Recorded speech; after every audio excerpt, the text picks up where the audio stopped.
लंबा समा हो चुका है।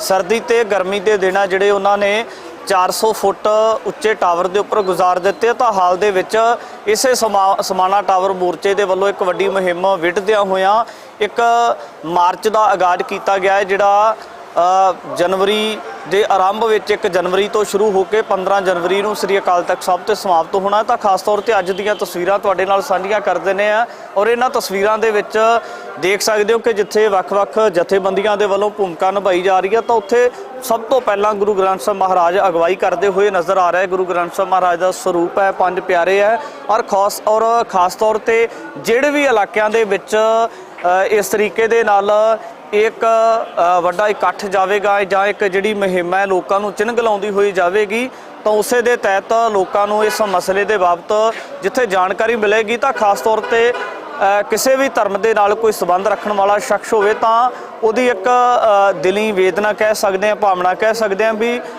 वो कदे भी नहीं चाहूगा कि उहदे हरमन प्यारे उहदे जिंद जान तो प्यारे धार्मिक ग्रंथ की बेदबी होवे। पर इसे मसले के उपर जिथे पंजाब सरकार के वलों विधान सभा का सैशन सद्दिया गया सी, वड्डे दावे किए गए सी, तां एक मुहिम का आगाज़ समाना टावर मोर्चा के वलों भी किया होया है। सब तो पहला वख-वख आगूआं दे नाल कीती हुई गलबात भी तुहाडे नाल साझी करदे हां।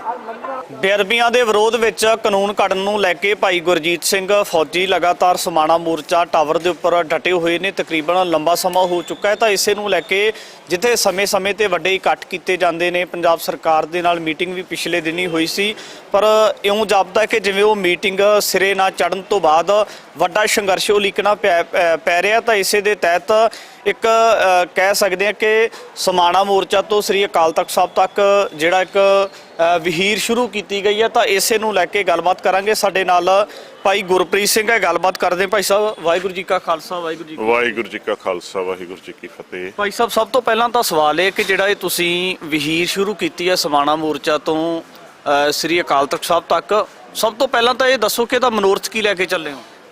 मनोरथ ये है कि जिहड़ी अन्नी बोली हुई सरकार उन्होंने जगाउणा है, जिहड़ी केस अलजे वट के बैठी हुई है ना। तुहानूं याद होना कि 14-15 जुलाई को पंजाब विधान सभा का विशेष इजलास होया सीगा। वो भाई गुरजीत सिंह के संघर्ष करके ही वो गल उत्थे तक पहुंची है ना। उस तो बाद उन्होंने सिलैक्ट कमेटी में जिस ढंग के नाल दे दिता इन्हों ने, तो वो जिहड़ा जिस ढंग नाल सिलैक्ट कमेटी काम करती पई है, मतलब काम करती पई भी है कि नहीं, ये भी पंजाबियों हुण शक जिहा हो रहा भी काम करती भी है कि नहीं करती पई, क्योंकि 6 महीने हो गए। हफ्ते बाद एक हफ्ते दे विच 1 घंटा काम करना उन्होंने काम करना कहंदे आ। सो सिलैक्ट कमेटी की जिहड़ी ढिली रफ्तार सीगी उन्होंने दुरुस्त करन दे वास्ते ते मुख मंत्री साहब नूं चेता भी करवाउणा पैंदा। जिहड़ी इन्हां दे फिट बैंदी गल उहदे ते तां प्रैस कॉन्फ्रेंस भी कर लैंदे आ, ते जिहड़ी फिट नहीं ना बैंदी ਉਹਦੇ ਤੇ ਹੁਣ श्री आनंदपुर साहब उत्थे विशेष इजलास करके भी जदों दास ने पूछा सी भई बिल दा की कीता जे, ते उदों बस भी ढके रहो। ये ढके रहण वाली कौम नहीं है। ਜਿਹੜੀਆਂ ਤੁਹਾਡੀਆਂ ਮੀਟਿੰਗਾਂ ਹੋਈਆਂ ਇਸ ਤੋਂ ਪਹਿਲਾਂ ਮੀਟਿੰਗਾਂ ਦੇ ਵਿੱਚ ਕੋਈ ਗੱਲ ਸਿਰੇ ਚੜ ਨਹੀਂ ਸਕੀ? ਫਿਰ ਮੀਟਿੰਗਾਂ ਵੇਖੋ ਜੀ, ਮੀਟਿੰਗਾਂ ਮੁੱਖ ਮੰਤਰੀ ਸਾਹਿਬ ਨਾਲ ਜਦੋਂ 28 ਜੂਨ ਨੂੰ ਮੀਟਿੰਗ ਹੁੰਦੀ ਆ ਉਹਦੇ 'ਚ ਹੀ ਉਹ ਐਲਾਨ ਕਰਦੇ ਨੇ। ਸਾਡਾ ਹੀ ਡੈਲੀਗੇਸ਼ਨ ਸੀਗਾ, दास सी, भाई तलविंदर सिंह सीगे, भाई भुपिंदर सिंह सीगे, बाबा सुखजिंदर सिंह घग्गे वाले सीगे, भाई गुरजीत सिंह दे भराता वो नाल सीगे, भाई रणजीत सिंह। साढ़े पंजां दे नाल तां गल करदे मुख मंत्री ने ऐलान कीता सीगा भी हाँ असीं कानून बनाउणा। वो बकायदा सरकारी प्रैस नोट भी तुहाडे कोल आया होना, उहदे च लिखिया भी है सर्व धर्म बेअदबी रोकू कानून मोर्चा दे नुमाइंदियां नाल गल करदे मुख मंत्री ने ऐलान कीता। हुण गल इह आ कि हुण कल निज्जर साहब कहिंदे भी गुरजीत सिंह दा कोई लागा ते गई नहीं गा। कल शाम का उन्होंने बयान आया, बड़ा हासो होना है। एक सियाणा पुरुष है वो जिहड़े चेयरमैन लाए ने, वो कहते भी गुरजीत सिंह का तो कानून के नाल कोई लेना लागा तेगा है ही कुछ नहीं गा। गल ये है कि बहुत ही घटिया ਤੇ ਇੱਕ ਨਿੰਦਣਯੋਗ ਰਵੱਈਆ ਜਿਹੜਾ ਸਾਹਮਣੇ ਆ ਰਿਹਾ। ਜੇ ਪੰਜਾਬ ਸਰਕਾਰ ਦੇ ਨੁਮਾਇੰਦੇ ਕਹਿੰਦੇ ਕਿ ਗੁਰਜੀਤ ਸਿੰਘ ਦਾ ਬੇਅਦਬੀ ਮੋਰਚੇ ਨੂੰ ਲੈ ਕੇ ਜਾਂ ਕਾਨੂੰਨ ਨੂੰ ਲੈ ਕੇ ਕੋਈ ਲੈਣ ਦੇਣ ਨਹੀਂ, ਤਾਂ ਫਿਰ ਬੈਠੇ ਕਾਦੇ ਵਾਸਤੇ ਹੋ? ਨਹੀਂ, ਉਹੀ ਤਾਂ ਹੱਦ ਦੀ ਗੱਲ ਹੈ ਕਿ ਜਿਹੜਾ ਚੇਅਰਮੈਨ ਹੈ, ਜਿਹਨੂੰ ਚੇਅਰਮੈਨਸ਼ਿਪ ਦਿੱਤੀ ਹੈ ਕਿ ਤੁਸੀਂ ਕਾਨੂੰਨ ਬਣਾਉਣ ਦੀ ਪ੍ਰਕਿਰਿਆ ਜਿਹੜੀ ਆ ਉਹਨੂੰ ਸਮੂਥ ਕਰਕੇ ਤੇ ਸਾਰਾ ਕੋਈ ਰਿਜ਼ਲਟ ਦਿਓ। 15 ਤਰੀਕ ਤੱਕ ਆ ਗਈ, 15 ਅੱਜ 6 ਤਰੀਕ ਹੋ ਗਈ, ਕਿੰਨੇ ਦਿਨ ਰਹਿ ਗਏ? ਉਹ ਕਹਿ ਰਹੇ ਆ ਕਿ ਭਾਈ ਗੁਰਜੀਤ ਸਿੰਘ ਦਾ ਕੋਈ ਉਹਦੇ ਨਾਲ ਕਾਨੂੰਨ ਜਿਹੜਾ ਬਣ ਰਿਹਾ ਉਹਦੇ ਨਾਲ ਕਿਉਂ ਭਾਈ ਗੁਰਜੀਤ ਸਿੰਘ ਦਾ ਨਹੀਂ ਕੋਈ ਸੰਬੰਧ ਹੈਗਾ। ਇਹ ਰਾਤ ਦੀ ਸਟੇਟਮੈਂਟ ਆ ਉਹਨਾਂ ਦੀ। ਸੋ ਅਸੀਂ ਤੁਹਾਡੇ ਮਾਧਿਅਮ ਦੇ ਰਾਹੀਂ ਉਹਨਾਂ ਨੂੰ ਬੇਨਤੀ ਵੀ ਕਰਦੇ ਹਾਂ, ਉਹਨਾਂ ਦੀ ਉਮਰ ਦਾ ਲਿਹਾਜ਼ ਕਰਦੇ ਹਾਂ, ਉਹਨਾਂ ਨੂੰ ਬੇਨਤੀ ਕਰਦੇ ਹਾਂ ਤੁਸੀਂ ਆਪਣੀ ਇਹ ਸਟੇਟਮੈਂਟ ਵਾਪਸ ਲਓ ਤੇ ਪੰਥ ਕੋਲੋਂ ਮਾਫੀ ਮੰਗੋ। ਭਾਈ ਗੁਰਜੀਤ ਸਿੰਘ ਖਾਲਸੇ ਦਾ ਸੰਘਰਸ਼ ਅੱਜ 454ਵੇਂ ਦਿਨ 'ਚ ਹੈ। ਜੇ ਤੁਸੀਂ ਜਾਗੇ ਹੋ, ਜੇ ਤੁਸੀਂ ਸਰਕਾਰ ਨੇ ਬਣਾਉਣਾ ਹੁੰਦਾ ਕਾਨੂੰਨ ਤੇ ਤੁਹਾਨੂੰ ਕਿਸੇ ਨੇ ਬੇੜੀਆਂ ਪਾਈਆਂ ਸੀਗੀਆਂ। ਤੁਸੀਂ ਕਿਉਂ ਨਾ ਮਾਰਚ 22 ਦੇ ਵਿੱਚ ਤੁਹਾਡੀ ਸਰਕਾਰ ਬਣਦੀ ਹੈ, ਤੁਸੀਂ ਵਿਸਾਖੀ ਦੇ ਉੱਤੇ ਕਾਨੂੰਨ ਬਣਾ ਦਿੰਦੇ। ਤੁਹਾਨੂੰ ਕਿਹਨੇ ਰੋਕਿਆ ਸੀਗਾ ਭਾਈ? ਤੁਸੀਂ ਵਿਸਾਖੀ ਦੇ ਉੱਤੇ 22 ਦੇ ਵਿੱਚ ਹੀ ਬਣਾ ਦਿੰਦੇ।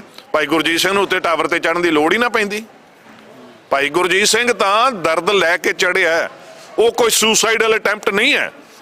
ਇਹ ਜਾਣ ਬੁੱਝ ਕੇ ਜਿਹੜੇ ਲੀਡਰ ਨੇ ਨਾ, ਇਹ ਵੀ ਇਹਨਾਂ ਨੇ ਵੀ ਕੱਲ ਕਿਹਾ ਵੀ ਸਿੱਖੀ ਦੇ ਵਿੱਚ ਮਰਨ ਦੀ ਜਾਂ ਆਤਮ ਹੱਤਿਆ ਦੀ ਕੋਈ ਗੱਲ ਨਹੀਂ। ਉਹ ਆਤਮ ਹੱਤਿਆ ਕਿੱਥੇ ਕਰ ਰਿਹਾ?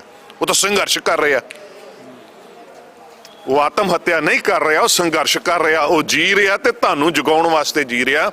ਉਹ ਜਿਹੜੇ ਤੁਸੀਂ ਇਸ ਗੱਲ ਕਰਕੇ ਵੋਟਾਂ ਲੈ ਕੇ ਜਿਹੜੇ ਕੋਈ MLA ਬਣ ਗਏ, ਕੋਈ ਮੰਤਰੀ ਬਣ ਗਏ, ਕੋਈ ਕੁਝ ਬਣ ਗਏ, ਕੋਈ ਚੇਅਰਮੈਨ ਬਣ ਗਏ, ਉਹ ਤੁਹਾਨੂੰ ਹੀ ਜਗਾਉਣ ਵਾਸਤੇ ਉਹ ਉੱਤੇ ਬੈਠਾ। ਗੱਲ ਇਹ ਹੈ ਕਿ ਹੁਣ ਕਾਨੂੰਨ ਇਹਨਾਂ ਨੂੰ ਬਣਾਉਣਾ ਪੈਣਾ।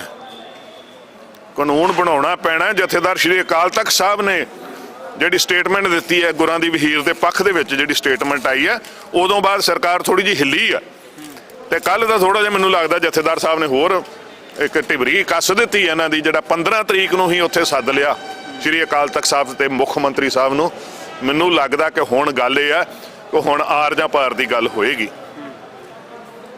ਸ਼੍ਰੀ ਗੁਰੂ ਗ੍ਰੰਥ ਸਾਹਿਬ ਮਹਾਰਾਜ, ਮੈਂ ਅੱਗੇ ਵੀ ਇੱਕ ਦੋ ਵਾਰੀ ਗੱਲ ਕੀਤੀ ਹੈ, ਉਹ ਤੁਹਾਡੇ ਲਈ ਗੱਲਾਂ ਹੋਣਗੀਆਂ, ਸਾਡਾ ਦਿਲ ਰੋਂਦਾ। ਮੁੱਖ ਮੰਤਰੀ ਸਾਹਿਬ ਤੁਹਾਡੇ ਲਈ ਬਿਆਨ, ਤੁਹਾਡੇ ਲਈ ਕੁਛ, ਮੇਰੇ ਵੀਰ ਆਪਣੇ ਗੁਰੂ ਦਾ ਸਤਿਕਾਰ ਪਤਾ ਪੰਜਾਬ 'ਚ ਕੀ ਰਹਿ ਗਿਆ? ਦੋ ਨਸ਼ੇੜੀ ਤੀਜੇ ਨਸ਼ੇੜੀ ਨੂੰ ਕਹਿੰਦੇ ਆ ਕਿ ਜਾ ਗੁਰਦੁਆਰਾ ਸਾਹਿਬ ਜਾ, ਗੁਰੂ ਗ੍ਰੰਥ ਸਾਹਿਬ ਦੀ ਬੇਅਦਬੀ ਕਰਕੇ ਆ, ਤੈਨੂੰ ਨਸ਼ਾ ਦੇਵਾਂਗੇ। ਇਹ ਪੰਜਾਬ ਗੁਰਾਂ ਦੇ ਨਾਂ ਤੇ ਜਿਉ ਰਿਹਾ ਜਿਹੜਾ ਮੁੱਖ ਮੰਤਰੀ ਸਾਹਿਬ। ਇਹ ਰੰਗਲਾ ਪੰਜਾਬ ਹੈ ਤੁਹਾਡਾ, ਇਹ ਨਸ਼ਿਆਂ ਵਿਰੁੱਧ ਯੁੱਧ ਹੈ ਤੁਹਾਡਾ। ਤੁਸੀਂ ਸ਼੍ਰੀ ਗੁਰੂ ਗ੍ਰੰਥ ਸਾਹਿਬ ਮਹਾਰਾਜ ਦੀ ਅਜ਼ਮਤ ਨੂੰ ਇੰਨਾ ਨੀਵਾਂ ਲੈ ਗਏ, ਇੰਨਾ ਨੀਵਾਂ ਤੁਸੀਂ ਲੈ ਗਏ ਹੋ। ਅਫਸੋਸ, ਇਹ ਰਾਜ ਨਾ ਰਹਿਣਾ ਤੇਰੀ ਜ਼ਗੀਰ। ਅਸੀਂ ਇਹ ਗੱਲਾਂ ਨਹੀਂ ਸੀ ਕਰਨੀਆਂ ਚਾਹੁੰਦੇ, ਤੁਸੀਂ ਸਾਨੂੰ ਮਜਬੂਰ ਕਰ ਦਿੱਤਾ ਕਿ ਤੁਸੀਂ ਇੰਨਾ ਨੀਵਾਂ ਪੱਧਰ ਤੇ ਲੈ ਗਏ ਹੋ। ਆ ਜਿਹੜਾ ਗੀਤ ਵੱਜਦਾ ਪਿਆ ਉਹੀ ਵੱਜਦਾ ਪਿਆ। ਜੇ ਗੁਰੂ ਲਈ ਹਰਾ ਪੈਨ ਨਹੀਂ ਨਾ ਚਲਾਇਆ, ਇਹ ਰਾਜ ਨਾ ਰਹਿਣਾ ਤੇਰੀ ਜ਼ਗੀਰ। ਗੁਰਾਂ ਤੋਰੀ ਹੈ ਵਹੀਰ। ਭੈਣਾ ਚੱਲ ਮੇਰੇ ਵੀਰ, ਸਾਰੇ ਭੈਣਾ ਭਰਾਵਾਂ ਨੂੰ ਬੇਨਤੀ ਹੈ, ਜਿਹਨੂੰ ਦਰਦ ਹੁੰਦਾ ਹੈ ਨਾ, ਕਿਤੇ ਦੂਜਿਆਂ ਨਾਲ ਨਹੀਂ ਸਾਨੂੰ ਕੋਈ ਲੈਣਾ ਦੇਣਾ। ਜਿਹਨੂੰ ਗੁਰੂ ਗ੍ਰੰਥ ਸਾਹਿਬ ਦੀ ਬੇਅਦਬੀ ਦੀ ਗੱਲ ਸੁਣ ਕੇ ਦਰਦ ਹੁੰਦਾ ਹੈ ਨਾ, ਉਹਨਾਂ ਨੂੰ ਬੇਨਤੀ ਹੈ ਵੀ ਇਸ ਵਹੀਰ ਦੇ ਨਾਲ ਆ ਜਾਓ। ਜੇ ਤੁਹਾਡੇ ਲਾਗੋਂ ਦੀ ਲੰਘਦੀ ਪਈ ਸੜਕ ਤੇ ਆ ਜਾਓ, ਚੰਦ ਕਦਮ ਹੀ ਚੱਲੋ। ਜਦੋਂ ਇਸ ਵਹੀਰ ਨੂੰ ਲੈ ਕੇ ਅਕਾਲ ਤਖਤ ਸਾਹਿਬ ਤੱਕ ਜਾ ਰਹੇ ਹੋ ਤਾਂ ਕਈ ਦਿਨਾਂ ਦਾ ਤੁਹਾਡਾ ਪੜਾਅ ਹੈ, ਥਾਂ ਜਗ੍ਹਾ ਤੇ ਰੁਕਣਾ ਹੈ ਤੁਸੀਂ। ਤਾਂ ਜਿਹੜੇ ਇਲਾਕੇ ਵਾਲੇ ਲੋਕ ਆ ਜਾਂ ਜਿਹੜੇ ਪੰਥ ਦੇ ਨਾਲ, ਪੰਜਾਬ ਦੇ ਨਾਲ ਮੁਹੱਬਤ ਰੱਖਣ ਵਾਲੇ ਲੋਕ, ਉਹ ਮਿਲਦੇ ਆ ਤਾਂ ਮਹਿਸੂਸ ਕੀ ਕਰਦੇ ਆ? ਜਿਹੜੇ ਦਰਦ ਰੱਖਣ ਵਾਲੇ ਨਾ ਉਹ ਦਰਦੀ ਹੁੰਦੇ ਨੇ, ਉਹਨਾਂ ਨੂੰ ਵੀ ਲੱਗੀ ਆ। ਉਹ ਸਾਡੇ ਨਾਲ ਖੜੋਂਦੇ ਨੇ, ਤੁਰਦੇ ਨੇ, ਕਈ ਕਿਲੋਮੀਟਰ ਤੁਰਦੇ ਨੇ ਸਾਡੇ ਨਾਲ। ਮੈਂ ਤੁਹਾਡੇ ਮਾਧਿਅਮ ਦੇ ਰਾਹੀਂ ਉਹਨਾਂ ਸਾਰੇ ਵੀਰਾਂ ਭੈਣਾਂ ਨੂੰ ਬੇਨਤੀ ਕਰਦਾ, ਖਾਸ ਤੌਰ ਤੇ ਇੱਕ ਨਾ ਉੱਥੋਂ ਗੁਰਦਾਸਪੁਰ ਡੇਰਾ ਬਾਬਾ ਨਾਨਕ ਤੋਂ ਇੱਕ ਪੈਦਲ ਯਾਤਰਾ ਜਾਂਦੀ ਹੈ, ਬਾਬਾ ਭੁੱਲਰ ਜੀ ਵੀ ਉਹਦੇ ਵਿੱਚ ਜਾਂਦੇ। ਹੇਮਕੁੰਡ ਸਾਹਿਬ ਤੱਕ ਯਾਤਰਾ ਜਾਂਦੀ, ਪੈਦਲ ਜਾਂਦੇ ਨੇ। ਇੱਕ ਯਾਤਰਾ ਬਾਬਾ ਸੇਵਾ ਸਿੰਘ ਜੀ ਕਾਰ ਸੇਵਾ ਖਡੂਰ ਸਾਹਿਬ ਵਾਲਿਆਂ ਨੇ ਆਰੰਭ ਕੀਤੀ ਸੀ, ਜਿਹੜੀ ਬਾਬਾ ਬੁੱਢਾ ਜੀ ਦੇ ਉਸ ਇਤਿਹਾਸ ਨੂੰ ਦਰਸਾਉਂਦੀ ਹੋਈ। ਉਹ ਗਵਾਲੀਅਰ ਜਾਂਦੇ ਨੇ ਪੈਦਲ। ਹੋਰ ਵੀ ਜਿਹੜੇ, ਇੱਕ ਮੈਂ ਰਸਤੇ 'ਚ ਪੜ੍ਹ ਰਿਹਾ ਸੀ, ਪਟਿਆਲੇ ਤੋਂ ਸੰਗਤ ਪੈਦਲ ਆਉਂਦੀ ਹੈ ਸ਼੍ਰੀ ਫਤਿਹਗੜ੍ਹ ਸਾਹਿਬ। ਮੇਰੀ ਐਸੇ ਯੋਧਿਆਂ ਨੂੰ ਬੇਨਤੀ ਹੈ ਕਿ ਤੁਸੀਂ ਕੁਝ ਸਮਾਂ ਕੱਢ ਕੇ, ਭਾਵੇਂ ਇੱਕ ਦਿਨ ਲਈ ਕੱਢ ਲਓ, ਕਿਉਂਕਿ 15 ਦਿਨਾਂ ਦਾ ਪ੍ਰੋਗਰਾਮ ਹੈ। ਸਾਡੇ ਨੰਬਰ ਤੇ ਸੰਪਰਕ ਕਰ ਲਿਓ। ਅਸੀਂ ਕਿੱਥੇ ਆ, ਕਿੰਨਾ ਸਮਾਂ ਤੁਸੀਂ ਦੇ ਸਕਦੇ ਹੋ, 1 ਦਿਨ 2 ਦਿਨ, ਜਿੰਨਾ ਵੀ ਸਮਾਂ ਦੇ ਸਕਦੇ ਹੋ, ਇਸ ਯਾਤਰਾ ਨੂੰ ਕਾਮਯਾਬ ਕਰੀਏ। ਕਿਉਂਕਿ ਸਰਕਾਰ ਜਿਹੜੀ ਹੈ ਨਾ, ਉਹ ਸਾਡੀ ਗੱਲ ਤੁਹਾਡੇ ਤੱਕ ਪਹੁੰਚਣ ਦੇ ਵਿੱਚ ਬੜਾ ਵੱਡਾ ਰੋੜਾ ਅਟਕਾ ਰਹੀ ਹੈ। ਇਹ ਮੈਂ ਇੱਕ ਆਥੈਂਟਿਕ ਗੱਲ ਕਰ ਰਿਹਾ। ਤੁਸੀਂ ਤਾਂ ਦਲੇਰ ਹੋ, ਤੁਸੀਂ ਆ ਗਏ ਹੋ। ਸਪੈਸ਼ਲੀ ਮੀਡੀਆ ਵਾਲਿਆਂ ਨੂੰ ਇੱਕ ਹਦਾਇਤ ਹੈ ਕਿ ਤੁਸੀਂ ਗੱਲ ਹੀ ਨਹੀਂ ਕਰਨੀ, ਸਮਾਣੇ ਟਾਵਰ ਮੋਰਚੇ ਦੀ ਨਹੀਂ ਗੱਲ ਕਰਨੀ। ਸਪੈਸ਼ਲ ਹਦਾਇਤ, ਕਲੀਅਰ ਕੱਟ ਹਦਾਇਤ।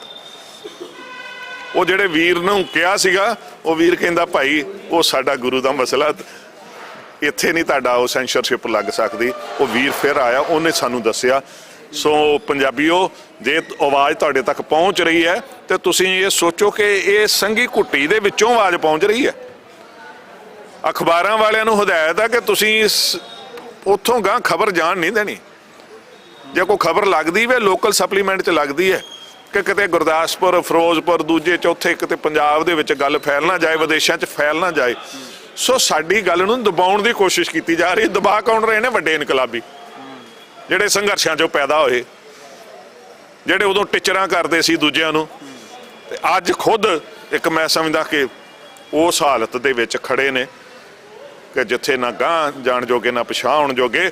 ਸੋ ਤੁਹਾਡੇ ਮਾਧਿਅਮ ਦੇ ਰਾਹੀਂ ਮੈਂ ਇਹੀ ਬੇਨਤੀ ਕਰਦਾ ਮੁੱਖ ਮੰਤਰੀ ਸਾਹਿਬ, ਇਹ ਹੁਣ ਵੱਡਾ ਦਾਗ ਨਾ ਲਾ ਲਿਓ।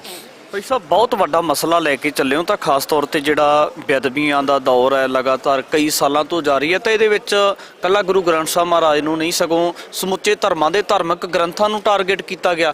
ਤੁਸੀਂ ਤਾਂ ਖੁੱਲ੍ਹ ਕੇ ਵਿਚਰੇ ਹੋ, ਭਾਈ ਗੁਰਜੀਤ ਸਿੰਘ ਫੌਜੀ ਸਮਾਣਾ ਟਾਵਰ ਮੋਰਚਾ ਤੇ ਬੈਠੇ ਹੋਏ ਆ, ਪਰ ਜਿਹੜੇ ਹੋਰ ਈਸਾਈ ਭਾਈਚਾਰੇ ਦੇ, ਹਿੰਦੂ ਭਾਈਚਾਰੇ ਦੇ ਜਾਂ ਜਿੰਨੇ ਵੀ ਹੋਰ ਭਾਈਚਾਰਿਆਂ ਦੇ ਨੁਮਾਇੰਦੇ ਆ ਜਾਂ ਉਹਨਾਂ ਦੇ ਨਾਲ ਕਿਤੇ ਨਾ ਕਿਤੇ ਸੰਬੰਧਿਤ ਨੇ, ਪਰ ਉਹ ਖੁੱਲ੍ਹ ਕੇ ਵਿਚਰਦੇ ਹੋਏ ਨਜ਼ਰ ਕਿਉਂ ਨਹੀਂ ਆ ਰਹੇ?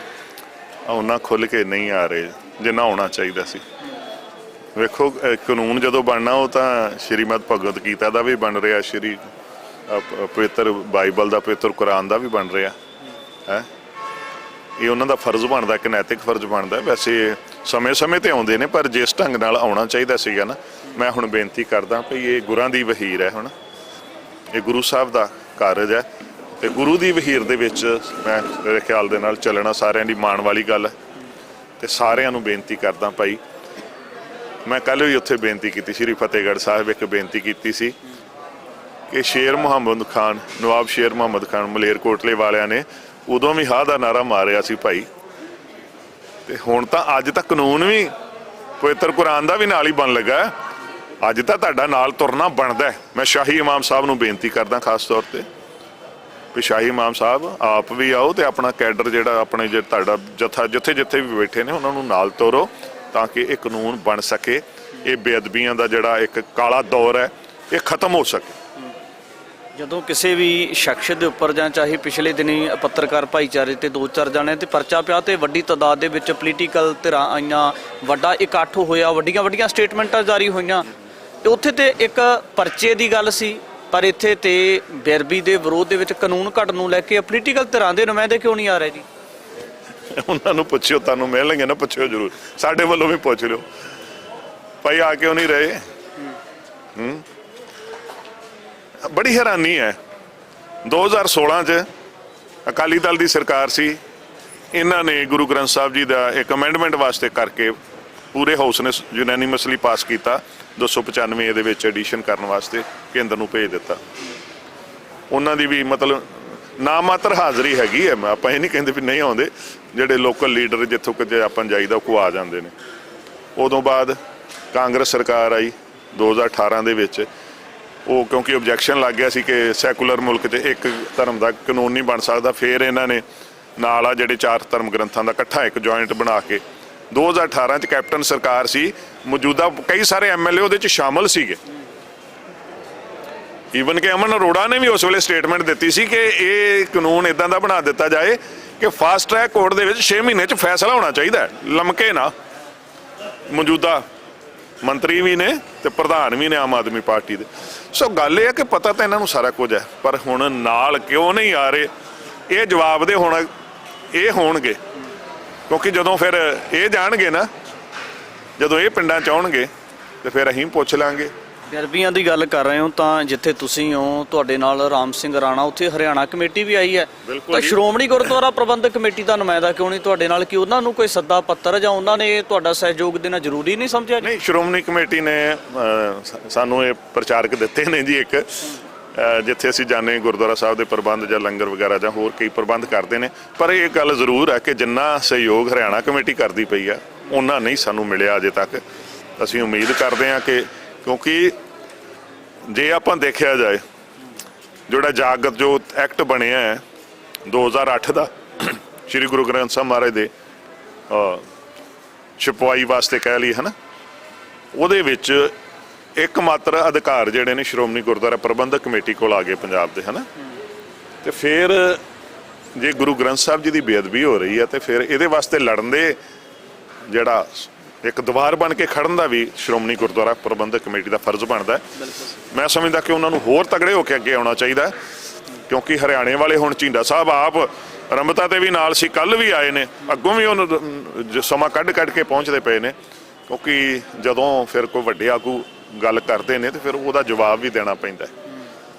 ਸਾਡੀਆਂ ਗੱਲਾਂ ਦਾ ਮੁੱਖ ਮੰਤਰੀ ਸਾਹਿਬ ਜਵਾਬ ਦੇਣ ਨਾ ਦੇਣ, ਜੇ ਗੜਗੱਜ ਸਾਹਿਬ ਨੇ ਹੁਣ ਗੱਲਾਂ ਕੀਤੀਆਂ ਨੇ ਤੇ ਮੁੱਖ ਮੰਤਰੀ ਸਾਹਿਬ ਨੂੰ ਜਵਾਬ ਦੇਣੇ ਪੈ ਰਹੇ ਨੇ। ਜੇ ਧਾਮੀ ਸਾਹਿਬ ਕੋਈ ਗੱਲ ਕਰਦੇ ਉਹਨੂੰ ਜਵਾਬ ਦੇਣਾ ਪੈਂਦਾ, ਜੇ ਝੀਂਡਾ ਸਾਹਿਬ ਗੱਲ ਕਰਦੇ ਉਹਨਾਂ ਨੂੰ ਜਵਾਬ ਦੇਣਾ ਪੈਂਦਾ। ਸੋ ਅਸੀਂ ਤਾਂ ਹੱਥ ਬੰਨ੍ਹ ਕੇ ਬੇਨਤੀ ਕਰਦੇ ਹਾਂ। ਝੀਂਡੇ ਬਾਰੇ ਇਹ ਵੀ ਸੁਝਾਅ ਹੈਗੇ ਕਿ ਸੈਂਟਰ ਦੇ ਨਾਲ ਸਿੱਧੀ ਗੱਲਬਾਤ ਆ, ਤਾਂ ਜਿਹੜੇ ਹਰਿਆਣਾ ਦੇ ਮੁੱਖ ਮੰਤਰੀ ਉਹਨਾਂ ਦੇ ਨਾਲ ਬਹੁਤ ਨੇੜਤਾ ਝੀਂਡਾ ਸਾਹਿਬ ਦੀ। ਜੇ ਇਸ ਤਰੀਕੇ ਦੇ ਨਾਲ ਪੰਜਾਬ ਸਰਕਾਰ ਨੇ ਕੋਈ ਕਾਨੂੰਨ ਨਹੀਂ ਘੜਿਆ ਤਾਂ ਸੈਂਟਰ ਲੈਵਲ ਤੇ ਕੋਈ ਨਾ ਕੋਈ ਅਪਰੋਚ ਹੋ ਜਾਣਾ ਚਾਹੀਦਾ ਸੀ। ਜੇ ਹੋ ਜੇ ਸੈਂਟਰ ਲੈਵਲ ਤੇ ਤਾਂ ਫਿਰ ਤਾਂ ਹੋਰ ਵਧੀਆ ਹੈ, ਕਿਉਂਕਿ ਸੈਂਟਰ ਕੋਲ ਤਾਂ ਆਲਰੇਡੀ ਪਿਆ ਹੋਇਆ ਵਾ ਨਾ, 2018 ਦਾ ਉਹਨਾਂ ਕੋਲ ਪਿਆ ਵਾ ਇਹ ਮਤਾ ਜਿਹੜਾ ਅਮੈਂਡਮੈਂਟ ਦਾ ਸੀਗਾ। ਠੀਕ ਆ, ਉਦੋਂ IPC ਦੀ ਧਾਰਾ ਸੀ, ਹੁਣ BNS ਹੋ ਗਈ ਹੈ। ਪਰ ਗੱਲ ਇਹ ਆ ਵੀ ਜੇ ਕਰਨਾ ਹੋਏ ਨਾ, ਜੇ ਨੀਅਤ ਹੋਏ, ਅੰਗਰੇਜ਼ੀ 'ਚ ਇੱਕ ਉਹ ਗੱਲ ਆਉਂਦੀ ਆ, where there is a will there is a way. ਜਿੱਥੇ ਚਾਹ ਉੱਥੇ ਰਾਹ ਤਾਂ ਬੜੇ ਨੇ, ਪਰ ਚਾਹ ਦੀ ਜਿਹੜੀ ਕਮੀ ਹੈ ਨਾ, ਕੋਈ ਚਾਹਤ ਦੀ ਕਮੀ ਆ, ਇੱਕ ਜਜ਼ਬੇ ਦੀ ਕਮੀ ਆ। ਜੇ ਬਣਾਉਣਾ ਹੁੰਦਾ ਤੇ ਗੁਰੂ ਤੇਗ ਬਹਾਦਰ ਸਾਹਿਬ ਦੇ 350 ਸਾਲਾਂ ਤੇ ਇਸ ਤੋਂ ਵਧੀਆ ਸ਼ਰਧਾਂਜਲੀ ਕੀ ਹੋ ਸਕਦੀ ਸੀ ਗੁਰੂ ਗ੍ਰੰਥ ਸਾਹਿਬ ਮਹਾਰਾਜ ਨੂੰ। ਉੱਦਾਂ ਤਾਂ ਆਪਾਂ ਸਾਰੀਆਂ ਸਰਕਾਰਾਂ, ਮਹਾਰਾਸ਼ਟਰ ਤੋਂ ਲੈ ਕੇ ਤੁਸੀਂ ਇੱਧਰ ਤੁਰੇ ਆਓ, ਸਾਰੀਆਂ ਸਰਕਾਰਾਂ ਨੇ ਮਨਾਇਆ ਆਪਣੇ ਪੱਧਰ ਤੇ ਹੈ। ਕੇਂਦਰ ਨੇ ਵੱਖਰਾ ਮਨਾਇਆ, ਹਰਿਆਣੇ ਨੇ ਵੱਖਰਾ ਮਨਾਇਆ, ਪੰਜਾਬ ਨੇ ਵੱਖਰਾ ਮਨਾਇਆ, ਸਾਰੇ ਸੂਬਿਆਂ ਵਾਲਿਆਂ ਨੇ ਸਜਦਾ ਕੀਤਾ। ਭਾਈ ਫਿਰ ਜੇ ਸਜਦਾ ਕਰਦੇ ਪਏ ਤਾਂ ਸੱਚੀ ਮੁੱਚੀ ਕਰ ਦਿਓ ਨਾ। ਜਿਹੜੇ ਹਾਲਾਤ ਨੇ, ਜੇ ਇਹਨਾਂ ਹਾਲਾਤਾਂ ਦੇ ਵਿੱਚ ਤੁਸੀਂ ਉਸ ਗੁਰੂ ਸਾਹਿਬ ਦੀ ਬੇਅਦਬੀ ਨਹੀਂ ਡੱਕ ਸਕਦੇ, ਅੱਜ ਗੁਰੂ ਤੇਗ ਬਹਾਦਰ ਸਾਹਿਬ ਜੀ ਦੇ ਪ੍ਰਤੱਖ ਦਰਸ਼ਨ ਕਰਨੇ ਹੁਣ ਤੇ ਕਿੱਥੋਂ ਕਰ ਸਕਦੇ? ਧੰਨ ਸਾਹਿਬ ਸ੍ਰੀ ਗੁਰੂ ਗ੍ਰੰਥ ਸਾਹਿਬ ਮਹਾਰਾਜ ਤੋਂ।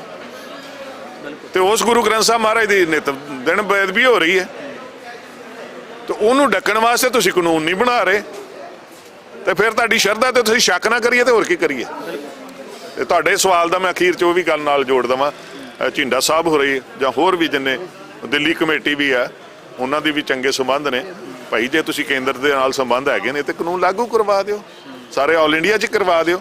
ਪਰ ਅਸੀਂ ਪੰਜਾਬ ਵਾਲਿਆਂ ਦੇ ਨਾਲ ਤਾਂ ਸਾਡਾ ਹੁਣ ਚੱਲਣ ਹੀ ਰਿਹਾ ਨਾ। ਇਹ ਸਟੇਟ ਐਕਟ ਬਣਾਉਣ ਵਾਸਤੇ ਸਾਡੀ ਭਗਵੰਤ ਮਾਨ ਸਰਕਾਰ ਨੂੰ ਬੇਨਤੀ ਆ ਵੀ ਇਹਨੂੰ ਤਾਂ ਹੁਣ ਲਾਗੂ ਕਰ ਹੀ ਦਿਓ। ਇਹ ਤੁਹਾਡੇ ਵਾਸਤੇ ਹੁਣ ਫਿਰ ਬਹੁਤ ਹੀ ਨਮੋਸ਼ੀਜਨਕ, ਇਹ ਨਾ ਹੋਏ ਕੋਈ ਨਮੋਸ਼ੀਜਨਕ ਹੀ ਹਾਰ ਹੋ ਜਾਏ, ਜਿੱਦਾਂ ਤੁਹਾਡੀ ਜਿੱਤ ਵੀ ਇੱਕ ਬੜੀ ਰਿਕਾਰਡ ਤੋੜ ਸੀ, ਕਿਤੇ ਹਾਰ ਵੀ ਰਿਕਾਰਡ ਤੋੜਨਾ ਹੋ ਜਾਏ। ਤੁਹਾਡੀ ਪਹਿਲੀ ਤੁਹਾਡੀ ਟਰਮ ਆ ਜੇ ਤੇ ਕੁਝ ਸੋਚ ਸਮਝ ਕੇ ਚੱਲੋ, ਇਸ ਕਾਨੂੰਨ ਨੂੰ ਲਾਗੂ ਕਰ ਦਿਓ, ਹੋਰ ਦੇਰੀ ਨਾ ਕਰੋ ਜੀ। ਭਾਈ ਸਾਹਿਬ, ਵਾਹਿਗੁਰੂ ਜੀ ਕਾ ਖਾਲਸਾ, ਵਾਹਿਗੁਰੂ ਜੀ ਫਤਿਹ। ਕਿਵੇਂ ਦੇਖਦੇ ਹੋ ਜੀ ਲਗਾਤਾਰ ਜਿੱਥੇ ਸਿੱਖੀ ਦਾ ਪ੍ਰਚਾਰ ਪ੍ਰਸਾਰ ਕਰਦੇ ਹੋ, SGPC ਦੇ ਵਿੱਚ ਸੇਵਾਵਾਂ ਵੀ ਨਿਭਾ ਰਹੇ ਹੋ, ਪਿੰਡਾਂ ਦੇ ਵਿੱਚ ਜਾ ਰਹੇ ਹੋ, ਭਾਈ ਸਾਹਿਬ ਹੁਣ ਦੇ ਨਾਲ ਸਹਿਯੋਗ ਕਰ ਰਹੇ ਹੋ, ਤਾਂ ਖਾਸ ਤੌਰ ਤੇ ਜਦੋਂ ਗੁਰੂ ਗ੍ਰੰਥ ਸਾਹਿਬ ਦੀ ਗੱਲ ਆਉਂਦੀ ਆ, ਪੂਰੀਆਂ ਕੌਮਾਂ ਦੇ ਵਾਸਤੇ ਮਾਨਤਾ ਵਾਲੀ ਗੱਲ ਆ, ਤਾਂ ਇਸ ਚੀਜ਼ ਨੂੰ ਲੈ ਕੇ ਕੀ ਸੋਚਦੇ ਹੋ ਜੀ? ਧੰਨ ਧੰਨ ਸ੍ਰੀ ਗੁਰੂ ਗ੍ਰੰਥ ਸਾਹਿਬ ਜੀ ਸਾਡੇ ਸਾਰਿਆਂ ਦੇ ਗੁਰੂ ਆ। ਕਿਸੇ ਵੀ ਸੰਪਰਦਾ ਦੇ ਵਿੱਚ ਕਿਸੇ ਵੀ ਕਾਰਨ ਮਤਭੇਦ ਹੋ ਸਕਦੇ ਆ, ਰਿਆਤ ਮਰਿਆਦਾ ਦੇ ਹੋ ਸਕਦੇ ਆ, ਲੇਕਿਨ ਜਿੰਨੀਆਂ ਸੰਪਰਦਾਵਾਂ ਚਾਹੇ ਟਕਸਾਲ ਆ ਜਾਂ ਅਖੰਡ ਕੀਰਤਨੀ ਜਥੇ ਨੇ, ਜਿੰਨੇ ਵੀ ਜਿਹੜੇ ਗੁਰੂ ਗ੍ਰੰਥ ਸਾਹਿਬ ਜੀ ਦਾ ਹੀ ਊਟ ਆਸਰਾ ਲੈ ਕੇ ਦੀਵਾਨ ਸਜਾਉਂਦੇ ਨੇ, ਤੇ ਉਹਨਾਂ ਵਿੱਚ ਗ੍ਰੰਥੀ ਪਾਠੀ ਵੀ ਆ। ਮੈਂ ਤੁਹਾਨੂੰ ਦੱਸਣਾ ਚਾਹਾਂਗਾ ਕਿ ਸਾਡੇ ਨਾਲ ਸਾਡੇ ਉਸਤਾਦ ਜੀ ਨੇ ਬਾਬਾ ਗੁਰਦੀਪ ਸਿੰਘ ਜੀ, ਇਹ ਨਿੱਕੇ ਘੁੰਮਣਾ ਤੋਂ ਆ। ਮਹਾਂਪੁਰਸ਼ਾਂ ਦੀ ਸੰਗਤ ਅਸਾਂ ਵੀ ਕੀਤੀ ਹੈ, ਇਹਨਾਂ ਵੀ ਕੀਤੀ ਹੈ, ਬ੍ਰਹਮ ਗਿਆਨੀ ਸੰਤ ਬਾਬਾ ਜੀ ਰਸੋਟੇ ਘੁੰਮਣਾ ਵਾਲਿਆਂ ਨੇ। ਤੇ ਇੱਕ ਗੱਲ ਦਾ ਸਾਨੂੰ ਬੜਾ ਹੁੰਦਾ ਕਿ ਜਦੋਂ ਅਸੀਂ ਕੋਈ ਗੱਲ ਕਰਦੇ ਹੁੰਦੇ ਸੀ, ਕਹਿੰਦੇ ਜਿਹੜੇ ਨਾ ਸੰਤ ਕੋਈ ਨਹੀਂ ਹੈਗਾ, ਗੁਰੂ ਗ੍ਰੰਥ ਸਾਹਿਬ ਤੋਂ ਬਿਨਾਂ ਕਿਸੇ ਨੂੰ ਨਾ ਮੰਨੋ। ਸਾਨੂੰ ਅੱਜ ਉਹ ਫੋਕੇ ਜਿਹੇ ਲੱਗਦੇ ਚਿਹਰੇ ਜਿਹੜੇ ਕਿ ਇਹ ਗੱਲ ਕਹਿੰਦੇ ਨੇ ਤੇ ਫਿਰ ਨਾਲ ਸਾਥ ਨਹੀਂ ਦੇ ਰਹੇ। ਜਿਹੜੇ ਸਾਥ ਦੇ ਰਹੇ ਨੇ ਸਾਨੂੰ ਤੇ ਉਹ ਚੰਗੇ ਲੱਗਦੇ ਆ। ਮੈਂ ਤੇ ਅੱਜ ਵੀ ਗੱਲ ਕੀਤੀ ਆ ਕਿ ਸਮਾਣੇ ਵਿਖੇ ਇੱਕ ਪੀਰ ਦੀ ਜਗ੍ਹਾ ਨੂੰ ਮੰਨਦਾ ਤੇ ਉਹ ਟਾਵਰ ਦੇ ਸਮਾਣੇ ਦੇ ਨਾਲ ਚੱਲ ਰਿਹਾ, ਉਹਨੂੰ ਅਸੀਂ ਕਿੱਦਾਂ ਧੱਕੇ ਮਾਰ ਕੇ ਕੱਢ ਦਈਏ ਬਾਹਰ ਕਿ ਤੂੰ ਪਰਾਂ ਹੋ ਜਾ। ਅਸੀਂ ਤੇ ਉਹਨਾਂ ਨੂੰ ਲਿਆਉਣਾ ਵਾ ਜਿਹੜੇ ਗੁਰੂ ਗ੍ਰੰਥ ਸਾਹਿਬ ਨੂੰ ਮੰਨਦੇ ਆ, ਤੇ ਜਿਹੜੇ ਗੁਰੂ ਗ੍ਰੰਥ ਸਾਹਿਬ ਨੂੰ ਮੰਨਣ ਵਾਲੇ ਉਹ ਆਉਣ ਦਾ ਨਾਲ, ਤੇ ਜਿਹੜੇ ਪੀਰਾਂ ਦੀਆਂ ਜਗ੍ਹਾ ਨੂੰ ਮੰਨਣ ਵਾਲੇ ਉਹ ਸਾਡਾ ਸਾਥ ਦੇਣ ਦੇ ਹੋਣ। ਉਹ ਨੰਗੇ ਪੈਰੀ ਉਹ ਵੇਖੋ ਕਿੱਥੇ ਸਮਾਣਾ ਤੇ ਦੌੜ ਕੇ ਪ੍ਰਸ਼ਾਦ ਵੰਡਦਾ, ਕੋਈ ਮਾਇਆ ਦਿੰਦਾ, ਉਹ ਗੋਲਕ ਚ ਪਾਉਂਦਾ। ਸੋ ਮਤਲਬ ਜਜ਼ਬੇ ਵਾਲੇ ਹੈਗੇ ਨੇ ਉਹ ਸਾਡੇ ਨਾਲ, ਮਤਲਬ ਹੁਣ ਹੀ ਨਹੀਂ, ਵਹੀਰ ਨਹੀਂ, ਪਹਿਲਾਂ ਤੋਂ ਜੁੜੇ ਹੋਏ ਨੇ। ਉੱਥੇ ਮੋਰਚੇ ਤੇ ਕੋਈ ਵੀ ਸਮਾਗਮ ਹੁੰਦਾ ਸੀ ਨਾ, ਜਦੋਂ ਵੀ ਆਪਾਂ ਇਕੱਠ ਕਰਦੇ, ਛਬੀਲ ਲਾਉਣੀ, ਵਰਤਾਉਣਾ, ਕੁਝ ਵੀ, ਹਰ ਸੇਵਾ ਦੇ ਵਿੱਚ ਅੱਗੇ ਹੋ ਕੇ ਚੱਲਦੇ ਨੇ। ਹੋਰ ਮੈਸੇਜ ਦੇਣਾ ਚਾਹੁੰਦਾ ਕਿ ਜੋ ਜਥੇਦਾਰ ਕੁਲਦੀਪ ਸਿੰਘ ਗੜਗੱਜ ਉਹਨਾਂ ਨੇ ਇਹ ਗੱਲ ਆਖੀ ਆ, ਉਹਦਾ ਧੰਨਵਾਦ ਵੀ ਕਰਦੇ ਆ ਕਿ ਸਾਥ ਦਿਓ ਵੀ ਜਿਹੜੀ ਆ ਵਹੀਰ ਚੱਲ ਰਹੀ ਆ ਨਾ ਸਮਾਣੇ ਦੀ, ਇਹਦੇ ਨਾਲ ਸਾਥ ਦਿਓ, ਕਿਉਂਕਿ ਗੁਰੂ ਗ੍ਰੰਥ ਸਾਹਿਬ ਜੀ ਦੇ ਸਾਥ ਦੇਣਾ ਸਾਡਾ ਫਰਜ਼ ਬਣਦਾ। ਤੇ ਮੈਂ ਸ਼੍ਰੋਮਣੀ ਅਕਾਲੀ ਦਲ ਨੂੰ ਵੀ ਕਹਾਂਗਾ, ਜਿਹੜੇ ਇੱਧਰ ਦੇ ਨੁਮਾਇੰਦੇ ਨੇ ਤੁਹਾਡੇ ਜੋ ਵੀ ਇਸ ਇਲਾਕੇ ਦੇ, ਕਿ ਸਭ ਤੋਂ ਪਹਿਲਾਂ ਉਹ ਵੀ ਨਾਲ ਚੱਲਣ। ਉਹ ਵੀ ਹਾਂਜੀ ਜਿਵੇਂ ਹਰਿਆਣੇ ਵਾਲੇ ਸਾਥ ਦੇ ਰਹੇ ਨੇ ਉਹ ਵੀ ਸਾਥ ਦੇਣ, ਕਿਉਂਕਿ ਜਦੋਂ ਜਥੇਦਾਰ ਦਾ ਕੋਈ ਵੀ ਹੁਕਮ ਆਉਂਦਾ ਨਾ, ਤੇ ਜੇ ਖਿੜੇ ਮੱਥੇ ਸਾਰੇ ਮੰਨਦੇ ਆ ਤੇ ਸਾਨੂੰ ਪਹਿਲਾਂ ਮੰਨਣਾ ਚਾਹੀਦਾ। ਉਹ ਜਥੇਦਾਰ ਨੇ ਜੇ ਹੁਣ ਹੁਕਮ ਲਾਇਆ ਭਗਵੰਤ ਮਾਨ ਨੂੰ, ਤੇ ਕਹਿੰਦਾ ਮੈਂ ਨੰਗੇ ਪੈਰੀ ਚੱਲ ਕੇ ਆਵਾਂਗਾ। ਤੇ ਆਪਾਂ ਨੂੰ ਤੇ ਜਿੰਨੇ ਵੀ ਅਕਾਲੀ ਦਲ ਆ ਰਾਹ ਦੇ ਵਿੱਚ ਜਿੰਨੇ ਪੜਾਅ ਆ ਰਹੇ ਨੇ ਉਹਨਾਂ ਵਿੱਚ ਨਾਲ ਸਾਡਾ ਸਾਥ ਦੇਣ। ਜਿਵੇਂ ਅੱਜ ਹੁਣ ਕੋਟਾਂ ਵਿਖੇ ਜਾਣਾ ਵਾ, ਤੇ ਇਹਨਾਂ ਨੂੰ ਜੋ ਗੁਰਦੁਆਰਾ ਮੰਜੀ ਸਾਹਿਬ ਪਾਤਸ਼ਾਹੀ 9ਵੀਂ 10ਵੀਂ ਆ, ਤੇ ਸਾਰਿਆਂ ਨੂੰ ਇਕਜੁੱਟ ਹੋਣਾ ਚਾਹੀਦਾ। ਤੇ ਅਸੀਂ ਇਹ ਬੇਨਤੀ ਕਰਦੇ ਆ ਆਪਣੀ ਇਸ ਜਥੇਬੰਦੀ ਵਿੱਚ ਵੀ ਜਿਹੜਾ ਕੋਈ ਆਉਂਦਾ ਉਹਦਾ ਵਿਰੋਧ ਨਹੀਂ ਕਰਨਾ ਜੇ ਆਪਾਂ ਜਿੱਤਣਾ ਵਾ ਮੋਰਚਾ ਤੇ। ਕਿਉਂਕਿ ਆਪਾਂ ਨੂੰ ਸਾਰਿਆਂ ਦਾ, ਜਿਵੇਂ ਕਿਸਾਨ ਸੰਘਰਸ਼ ਚੱਲਿਆ ਦਿੱਲੀ ਵਿਖੇ, ਤੇ ਉੱਥੇ ਹਰ ਧਰਮਾਂ ਦੇ ਸ਼ਾਮਲ ਹੋਏ ਤੇ ਆਪਸ ਮਤਭੇਦ ਹੀ, ਲੇਕਿਨ ਸਾਰੇ ਇਕੱਠੇ ਹੋ ਗਏ। ਹੁਣ ਵੀ ਆਪਾਂ ਜਿਹੜੀ ਚੰਗਿਆੜੀ ਬਲਦੀ ਪਈ ਆ ਨਾ, ਇਹਨੂੰ ਭਾਂਬੜ ਬਣਾਈਏ। ਇਹ ਅਜੇ ਭਾਂਬੜ ਨਹੀਂ ਬਣੀ, ਕਿਉਂਕਿ ਇਹ ਭਾਂਬੜ ਉਦੋਂ ਬਣਨੇ ਜਦੋਂ ਆਪਾਂ, ਜਿਵੇਂ ਭਾਈ ਸਾਹਿਬ ਹੋਣਾ ਨੇ ਗੀਤ ਤੇ ਉਹ ਚੱਲ ਰਿਹਾ ਕਿ ਆ ਵੀਰ ਚੱਲੀ ਆ, ਉਹ ਸ਼ਾਮਲ ਹੋਵੋ। ਇੱਦਾਂ ਜਿਹੜੇ ਕਲਾਕਾਰ ਨੇ ਉਹ ਵੀ ਬੋਲਣਾ ਸ਼ੁਰੂ ਕਰ ਦੇਣ, ਲਿਖਾਰੀ ਵੀ, ਉਹਨਾਂ ਦੀਆਂ ਵੀ ਕਲਮਾਂ ਸ਼ੁਰੂ ਹੋ ਜਾਣ, ਕਿਉਂਕਿ ਉਹਨਾਂ ਦੀ ਕਲਮ ਵਿੱਚ ਮਹਾਰਾਜ ਦਾ ਬਚਨ ਆ ਕਿ ਭਾਈ ਨੰਦ ਲਾਲ ਜੀ ਨੂੰ ਕਿਹਾ ਹੈ ਵੀ ਤੇਰੀ ਕਲਮ ਤਲਵਾਰ ਤੋਂ ਵੱਧ ਕੰਮ ਕਰੇਗੀ। ਹਾਂਜੀ, ਇਸੇ ਤਰ੍ਹਾਂ ਜਿੰਨੇ ਵੀ ਆ ਸਾਰੇ ਇਕਜੁੱਟ ਹੋ ਕੇ ਇਹ ਕਾਫਲਾ ਜਿਹੜਾ ਦਰਬਾਰ ਸਾਹਿਬ ਜਦੋਂ 15 ਨੂੰ ਪਹੁੰਚੇ ਨਾ, 15 ਜਨਵਰੀ ਨੂੰ, ਤੇ ਵਾਕਈ ਲੱਗੇ ਵੀ ਇਹ ਸਾਰੇ ਚਾਹੁੰਦੇ ਨੇ ਕਿ ਕਾਨੂੰਨ ਬਣੇ। ਜਿਹੜੇ ਸੱਚੇ ਨੇ ਗੀਤਾ ਦੇ ਪਿਆਰ ਵਾਲੇ ਨੇ ਹਿੰਦੂ ਵੀਰ, ਉਹ ਨਾਲ ਸਾਥ ਦੇਣ।